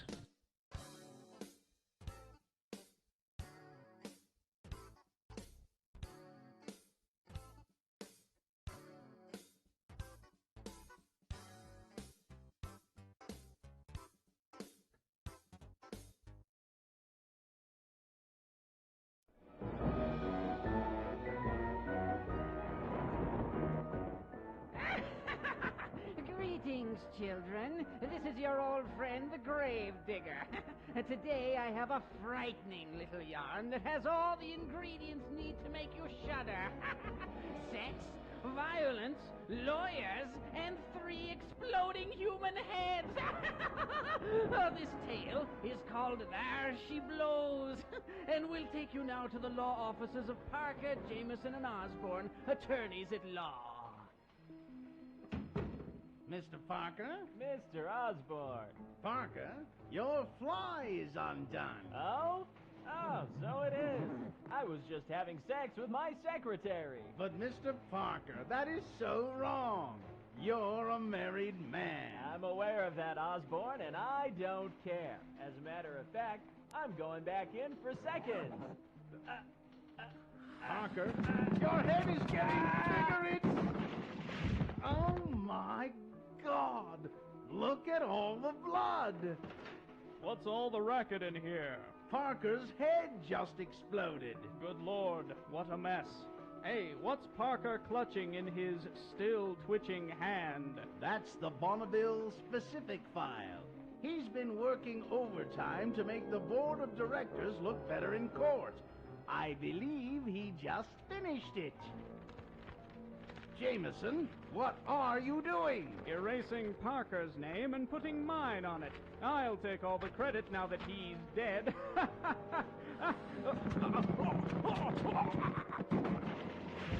Now Jameson's head has exploded too. I'd better call for help.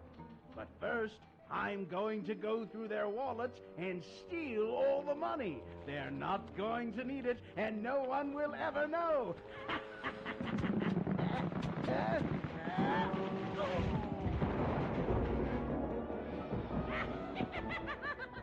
Those 3 really know how to get ahead, eh? Their law firm tried to expand too rapidly and suddenly went you hadn't figured out the moral of the story, it's if you're a lawyer and you do something bad, your head will explode. This is the old Gravedigger inviting you to join me next time when our story will be called Chop Chop, Who's There? On Tales from the Grave.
All right, 9:20 right now. We do have Boner Fight coming up. So I'll have that for you in about 7 or 8 minutes. So do you have anything that we may have skipped over today? Gina found this. Rihanna pregnant. Oh, do you know what? This is a romantic story. Let me sponsor it with a romantic sponsor. Valentine's Day is the big game of romance. You always go with the best players. That would be Lim Jewelers and their selection of exquisite gemstones. Go team. Go to limjewelers.com. Okay, well, listen, I'll do 2 romantic stories for you then, right in a row, because it's Valentine's Day. Rihanna, referred to here as the Diamonds singer and fashion mogul, is pregnant, expecting her first baby with rapper A$AP Rocky. The couple was photographed out in New York over the weekend, where Rihanna debuted her baby bump while wearing a long pink jacket. Her oversized outerwear was unbuttoned at the bottom to reveal her growing bump, adorned in a gold cross with colorful jewels. In one of the sweet photos, which were snapped in Harlem, where A$AP Rocky grew up, the rapper kisses the soon-to-be mom on her forehead as they enjoy a snowy walk outdoors. Of course, you'll know back in May, A$AP Rocky told GQ about his romance with Rihanna, calling her the love of my life. When asked what it felt like to be in a relationship, she said, so much the better when you got the one. And I don't recall this, but Gina, you said that A$AP Rocky was pardoned by Donald Trump? Well, not pardoned. He helped negotiate him getting out of prison. I think in England. Is that where he was arrested? Or the Netherlands? I don't know. Somewhere in some Europe. He was in jail in some European country, and Donald Trump stepped up and. Well, they're glossing over that in this story. They don't mention it at all. I don't think. They just yeah. And I don't remember ever debuting my baby bump when I was pregnant. I don't ever remember that being like an event. If you look like Rihanna, you debut your baby bump. Yeah. And Nick Cannon has put another baby bump on somebody. He's adding a baby bump to Johnny Manziel's ex. There was a big gender reveal party, which appears to have been hosted by Nick and Bree Teesey. The party went down in Malibu Sunday. Pink and blue balloons created the drama as they were surrounded by friends and family. Bree, who just divorced Johnny Manziel, was posing proudly with an obvious baby bump.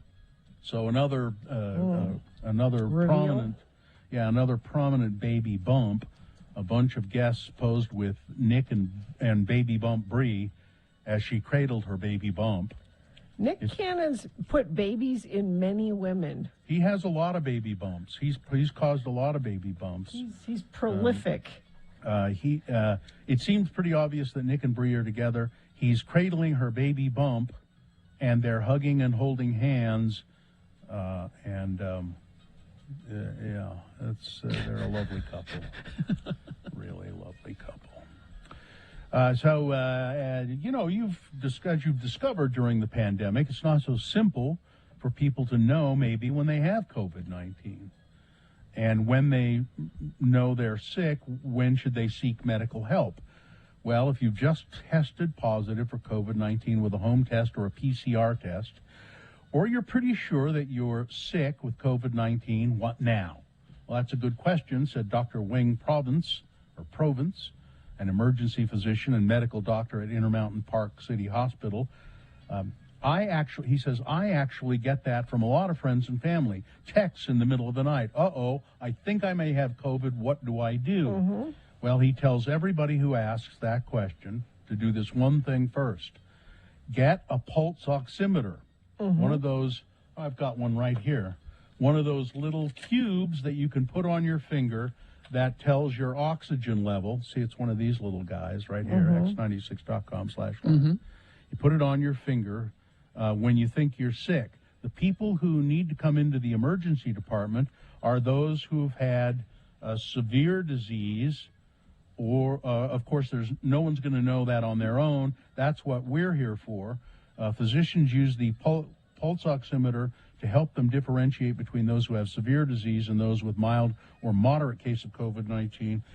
If your oxygen level is below 90%, seek help immediately. Let's see, mine is 96. Whew. 90. I'm not sick, at least at this point. So get one of those, and if you're, just slip it on your finger, and if you get a readout that your blood oxygen level is below 90, I would say come to the emergency department or call 911. Really? If it's anywhere below 90? Because I've had mine register 87, 88. Well, you before. should have called and gone to the emergency room. By the way, these are not expensive at all. They're like $20. $20 or something like that online. If you buy it at the store, it's $40, but you can get them cheaper online. So do that, okay? It's important to have one. A bill demanding that the curriculum of public schools, be posted online for parents to review, or school districts could face a lawsuit if they didn't post them online. That bill will not go forward. Good. It's stupid. Representative Jordan Tusher of West Jordan says that he has abandoned the bill this year. Timing is everything in politics, and in order to ensure that teachers are heard, misconceptions are dispelled, and the best solutions are developed, I think this bill is going to need more than 34 days that we have left in this session. I strongly believe that this is a topic worth taking the time to get right, he said. Representative Tusher said he had spoken to House leadership and his desire to spend the next year meeting with education leaders and others to get a better policy. That's what he wants to do, he says. You know, it's interesting, though, that, where the hell, I think I canned that story. People who, so there are people in Utah who want to do away with mail-in ballots, mail-in voting. They work fine. And they're out gathering petition signatures to put it on the ballot so that people can vote and say, yeah, we want to get rid of mail-in. They have only a few days, a week or something like that. I don't have the story right in front of me, to turn in. That's a deadline to turn in their signatures.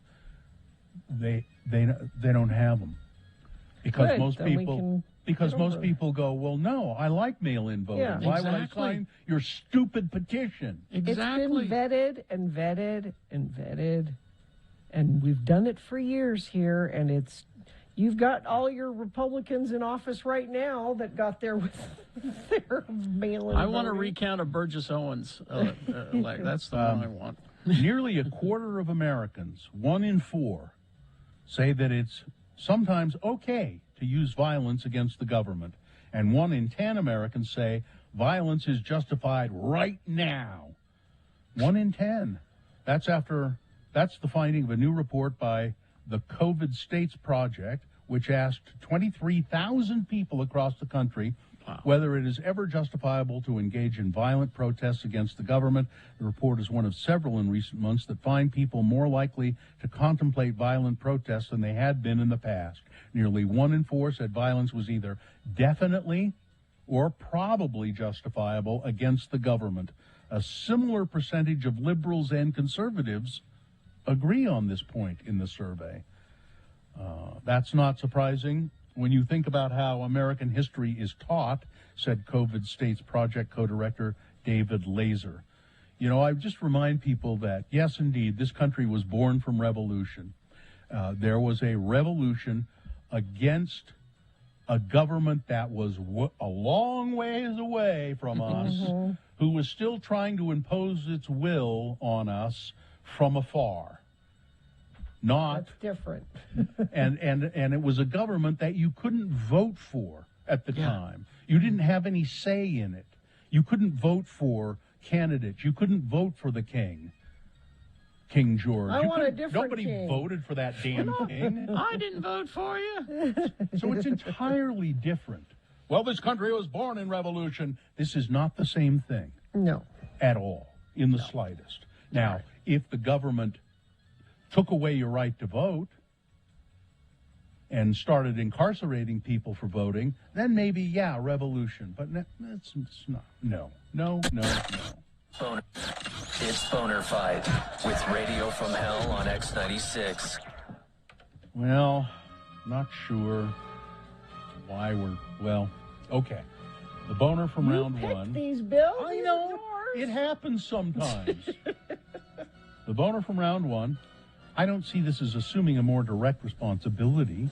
174,000 people in Utah were not told that their coronavirus test could have been, probably was, wrong.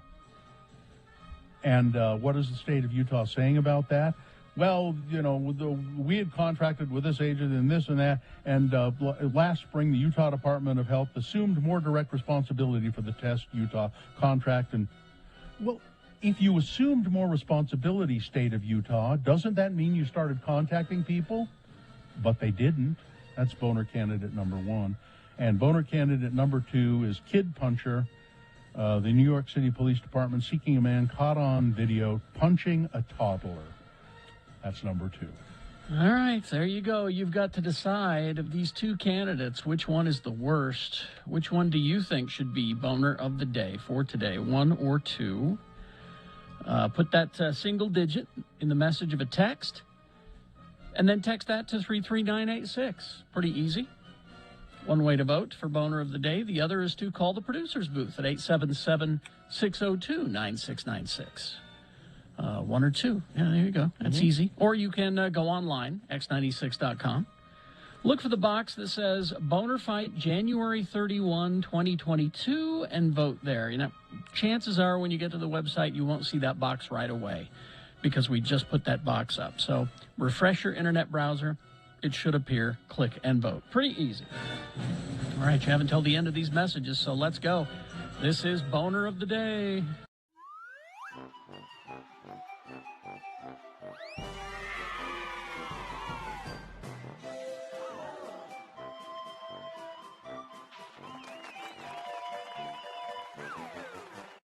All right, we're going to wrap things up with Ask a CG Artist here real quick. I'm going to put you on the spot. You say you had a friend who's worked on the Thor movie. He is, by the way, John Patrick Rooney, who is a CG artist, works out of L.A., but here to visit family. Yep. And your friend did the animation of the Destroyer. More so modeling and texturing, not the animation. The animation of it. But he helped build the character. The Destroyer is exactly. like this In giant... what movie in is this? Thor. Oh. He's like this giant killer robot. It's coming out this summer. That destroys a town. He also did, it's my roommate, and he did the hammer for Thor that you see at the end of Iron Man and in this one as well. Do you guys have girlfriends? Sometimes. Listen, with all the dough they're pulling down. No, I asked because they Or are boyfriends. or boyfriends. No, I no don't boyfriends. Listen, They're on the computer. You all take a girl. day. You take a girl to Iron Man 2, and you say, "Wait till the end. Wait till the end." And when that hammer shows up, you say, "I did that." You're in. No, I'm not saying. I'm saying it sounds like they are chained to a computer a lot of the time. I have to say, I've had one relationship go south because I was working. That's all kind I'm of insane saying. hours. It was a good Ogden girl too, living in L.A. A good Ogden yeah, girl? good. I know. There's no such thing. In a good in a bad way. Yeah, right. Bad in a good Bad way. in a good way. That's all. Good Ogden girl. Let's see. A quick software question from Nick. Let's see. Go ahead, Nick. Thanks for letting me listen. Yeah. Maya, I guess, is the standard. How does 3D Max compare? 3D Max is a standard for a lot of things, a lot of car commercials and things like that, and video games use 3D Max, but more and more Maya is becoming more of a standard. I hate modeling in 3D Max. It drives me nuts. Now, you were saying that if I were just to buy the Maya program, it was how much again? I'm not sure, but it's like over 1,000. Over 1,000? Almost 1,000. 4,000. Yeah. Almost what? 4,000. Almost 4,000. Well, 3,999. That's almost close. Yeah. Almost. It sounds to me like if this is what you're gonna do, it might be worth it to invest in that. Yeah. All right. You can use those programs if you go to a school. They have them available. This is true, and I know even up at the U they have those programs available, and it's all part of your fees. So. Here's a question without getting too political. How is your health insurance as an independent contractor? It's a bottle of Advil. Somebody wants to know, where's my holodeck? Yeah, that was my gonna next have the question. holodeck. Where's my damn holodeck? Yeah, I'm working on it. So, all right. Any requests? And here's the final question, which I think is the best one. This is: do you have to be good at math? No, you don't. Perfect. But sometimes I've used some trigonometry and like don't you need scripts that and for, things like for that. Architecture, don't you? Yeah, Know what I mean? sort of. Trigonometry. If people want to see some of the stuff, is there a place that people can go? Do you have a website where they can see your demo? I have my demo reel on Vimeo, but it's just you can go ahead and email me at johnpatrickrooney@gmail.com, and I will send you an email with some info. John Patrick Rooney, Irish? Yes. Oh. Irish question mark? John Patrick Rooney at gmail.com. St. Patrick's Day Parade Saturday, Right, I'll stop by. All right.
Jimmy Carr.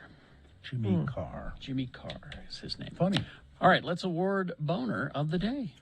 And right after that, I have the results of Boner of the month of January. All right. So the winner of this Boner fight is brought to you in part by Sushi and Sake. And Gracie's open daily for lunch and dinner, now serving brunch Fridays, Saturdays, and Sundays until 3 p.m. Enjoy Gracie's award-winning heated patio, live music. Gracie's located at the corner of 3rd Southwest Temple, adults only. Boner candidate number one was, I don't see this as assuming a more direct responsibility. The story of 170,000 Utahns not being told that their coronavirus test could be wrong. I won't go into the details because it didn't win. It got 30 votes. That's pretty good. But close to 100 votes, boner candidate number 2, Kid Puncher, wins Boner of the Day. There you go. That is your Boner of the Day for today, January 31st, 2022, now qualified to be Boner of the Week. So we published on our on the web or the Facebook page, Radio from Hell Facebook page, and allowed you all to go and vote for Boner of the Month for the month of January. And we'll do this every month as we go along, because Katie is a really good organizer and can keep it on track. She thinks we need to do Boner of the Year, so all of this is... We have tried to do it in the past, but nobody was organized enough to actually keep track of it. But Katie is, and she will. Assuming we make it to the end of the year, we will have, you know, I mean, who knows? Who knows? Somebody could turn out the lights any day. You know, just come and flip all the switches and say, that's it, see ya. But anyway, so y'all, a bunch of you went to the Radio from Hell Facebook page and voted for Boner of the Month. You want me to tell you who the candidates were? Sure. Okay, from week 1, I tried to calm the crowd by yelling, "Time's up, mother effers." Oh, that's the QAnon shaman. Yep. You know, say, no, I was trying to calm everybody down there on January 6th. Yeah, right. Boner candidate number 2 from week 2. A burnt hot dog covered in tanning oil. Hulk Hogan recently commenting on a Facebook post implying that Betty White, Sidney Poitier, and Bob Saget had all died because they were jabbed with the COVID vaccine. And somebody referred to Hulk Hogan as a burnt hot dog covered in tanning oil. Week 3, the winner was It's Day 1 and the Legislature Part 2. In one of the most blatant acts of corruption and gerrymandering, a new redistricting plan was passed in Utah, and new boundaries were then the lawmakers, the legislature said, okay, the will of the people be damned. We're going to do it the way we want to do it. And Boner candidate number 4 from the week 4 is, I'm pretty sure this isn't alleged racism. It's the Alpine School District investigating students on a bus harassing a black kid. So as we go through the whole thing, the winner was week 3, the legislature. Yeah. Boing. Yeah. Won pretty handily. You want a quick one? Sure. There you go. So that's the Boner of the Month for January. And we will, so Dave the Flower Guy will still pick Boner of the Week every week. Then we'll have a vote, and we'll have at the end of. We'll have Boner of the Month. Yeah. And then we'll have the quarters. Oh yeah, we'll do quarterly. Take the winners of each month, and we'll do a quarter, and then at the end of the year we'll have 4 quarter winners, and one of them will be Boner of the Year. Yeah. So right. go to our Facebook page. What about our Twitter? Is it on Twitter as well, or just our Facebook page? We could put a poll on Twitter. Well, yeah. It took me so long to figure out the poll on Facebook that I was just like, it's good there. So next month we'll do a Twitter poll as well. Yeah, I think Twitter's pretty easy. I'll do both of them next time. Because Todd Weiler can do it, so it's pretty easy. Well, yeah. And if we could figure out a way to do it on our website for people that don't have social media, that would be now you're asking somebody else besides Katie to do it, and that's why it won't happen. So she's very persuasive for a 15-year-old. For a 15-year-old, yeah. Here's the texter. I'm so excited for this. I've wanted Boner of the Year forever. We actually even did it once, I think, but the results were suspect, as I recall, because the producer at that time, who will go nameless, was not that well organized. No. Was a pretty good producer for a number of years, but not an organized producer, I would say. But Katie, for a 15-year-old, it's her birthday today. That's her 15th birthday today, and we're all happy for her. She's going to have a cake and a pony at her party. Pony rides, that'll be great.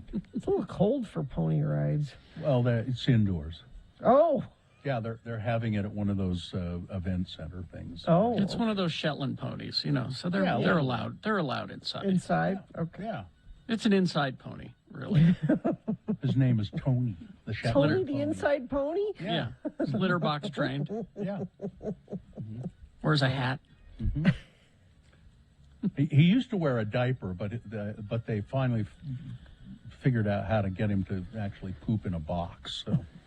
And now here's a texter making me not want to do this. Why? But the weeks don't line up with the months. What if the week's winner was actually the previous month? You're overthinking Listen, it. you're overthinking it. You're ruining it for everybody. So, So wait a shut the minute. hell up. Now, there are 12 months in a No, year. don't overthink it. So how do we do the quarter? Just let it happen. If it's a shorter month, then there's only 3 candidates. Right, Oh, that's well. okay. That's fine. Yeah. I'm just Don't we have enough to worry about? Oh, without so making every this 3 more months. difficult? So every 3 months is a quarter. Got it. Yeah. Okay. Yeah. That's the one thing I was kind of struggling with for a second, but that's almost the most simple math you could do. And I'm going, oh, wait a minute. Yes. Last night at dinner, What does that Joe say? was trying to teach. Oh, Katie's got boner of the ears, January, February, March, April, May, June. Yeah. Okay. Joe was trying to teach Muhammad about compound interest, and I got up at one point to go do the dishes, and they were still talking about compound interest, and I think Muhammad understands it in a way that I never. I have will. I've heard that term. Yeah. I have no idea what it really is. Do you think if he could teach a kid, surely he can teach me? Right? Sure, yeah, we can have a come Will it- over for dinner. We have these Will conversations. at it dinner. take more than 3 minutes? Yes. Well, I'm not interested then. Maybe you could if you get can him do on. it.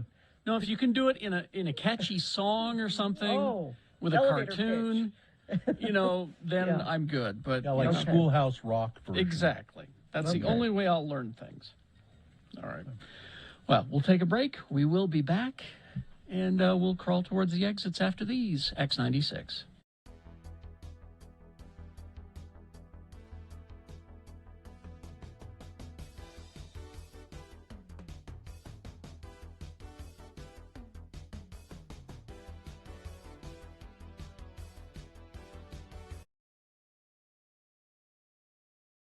Well, thanks, Ben.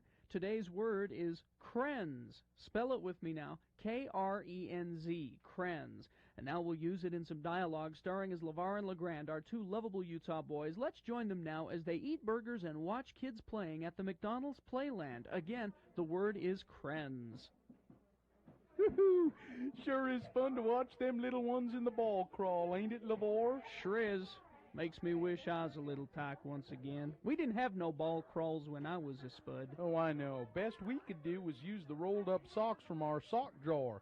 Used to throw 'em in a kiddie pool and then crawl around in 'em. I remember. How's your burger? They're pretty good. How about your chicken noogies? Oh, tasty. Pretty smart way you figured out we could get these Happy Meals.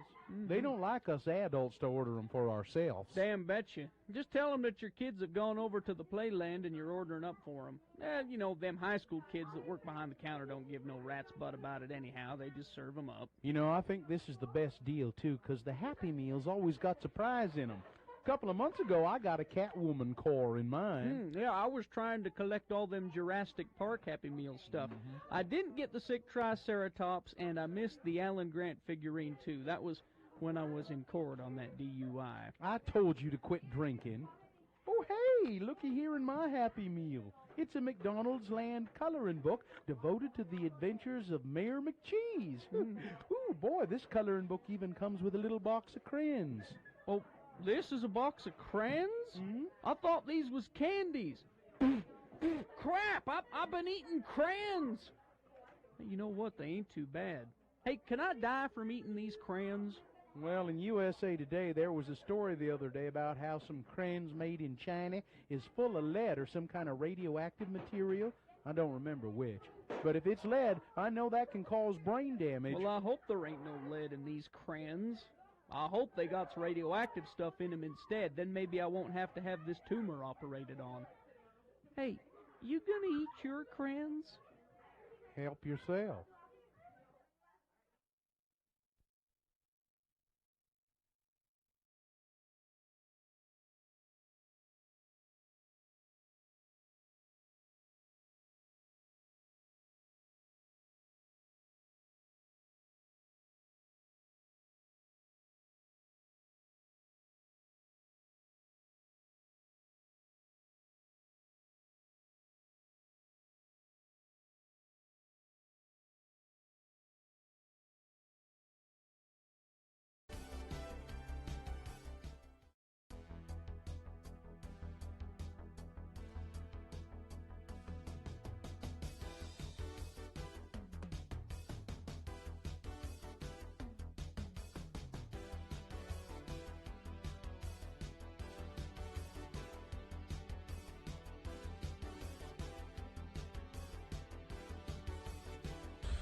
I got an email from, our friend Richie Smale, who is who comes to visit us every road home, and he goes to a special school in Kentucky, I believe. Yeah. And he's just sent me an email, and it's just Richie. He's a kid with special needs, a guy with special needs, but he's just the nicest. And he comes home every Christmas to visit his parents and be with his parents, and then they bring him to the road home. Well, not the last 2 years, but But anyway, he's one of the people we look forward to seeing every year. At that. He just sent me this email. Hi, Bill. Why did that guy punch a little kid? Yeah, exactly. Where can I find that story? Let me know. Richie. I wish you hadn't made that a boner candidate. Richie, I guess you're listening right now in Kentucky, and I will make sure and email you a copy of that story in a few minutes. And then, Bill, also email him like a nice story. I'll put a smiley face after it. I'll just put a smiley face after it. That'll work, wouldn't it? I think, anyway. Makes everything better. Yeah, sure. Why not? My treasured letter from Dawn Wells here. You going to frame that? No. I was, anything else going on here? I was reading the Tribune on Sunday. You should look for an editorial by Brad, I think it's Hardy. So I can't read my own writing. That's how bad it is. Brad Hardy. It's called The Utah Way, and we've talked about that before. Because people in the legislature and Governor Cox is, it's the Utah way. If the rest of the country would just go the Utah way and do things the Utah way, we would be much better off.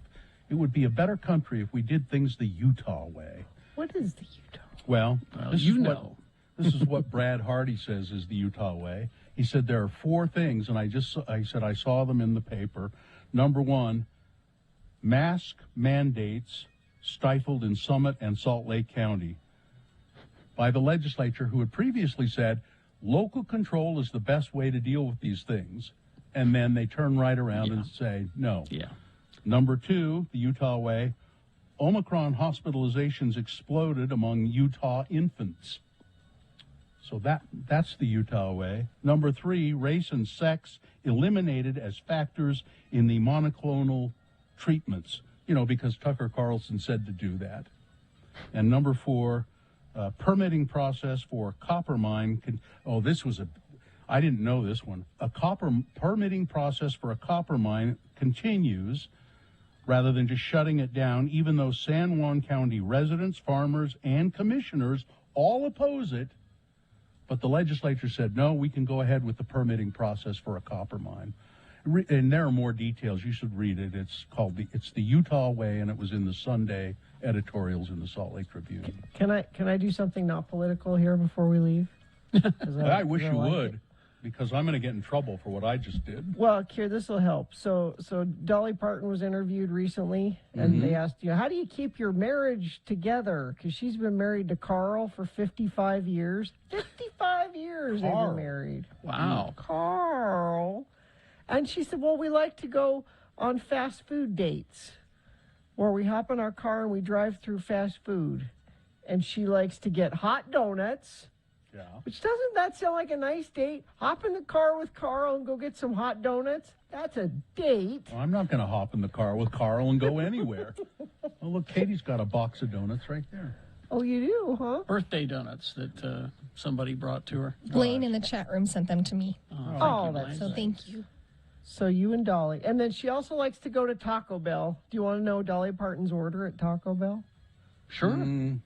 Yeah. She said, I like the soft shell tacos. They don't fall apart as easy as the crunchy ones. I get a taco supreme with sour cream. I love that. And rice and beans on the side and mild sauce. She doesn't like the spicy sauce. She likes the mild sauce. She's a national treasure. Hot donuts and Taco Bell. That's what Dolly Parton and Carl, that's what's kept their marriage going for 55 years. We can't mention that Dolly Parton helped fund the Moderna vaccine, because that's too political. That's too political. Yeah. The disease is political. The pandemic is political. That's what I'm learning. That came up in conversation last night at Uncle Todd's birthday party, Dolly Parton, and I think my wife said she inadvertently funded it. It's like some investment that she's in, some investment that she had. She learned that it was behind sponsoring. I mean, she didn't say I seem to remember she said, let's sponsor this and put some money behind it. I seem to remember she said that, but I think my wife said no. It was a fund that she had, and it was she found out that they were, sponsoring it or paying some of it. So why do you have to take my nice little date night 55-year married Dolly Parton story and turn it into... Because you left part of it out. The other thing that she and Carl like to do for date night is sit down and pore over their financial records. They look at all the investments, and Carl sits there and says, Dolly, I sure am glad I'm married to you because you make a lot of money. Keep it up, honey. While we're here, can you explain compound interest to me? Yeah. Dolly. Well, Carl. Well, now, Dolly, can you do it in a song? I bet sure, she could write a song about it. Would you do that with a cartoon? Thank you. Years and I, Kenny Rogers, were going to do a duet about compound interest, but... But he died. He died, and we couldn't do it. I'm going to break out the Ouija board and contact Kenny, and we're going to do a duet. It's called Compound Interest Interests Me. I go, in the song a lot. The financial stream, that is what... Oh, Carrie. That's... Okay, let's do the promo and get out of here.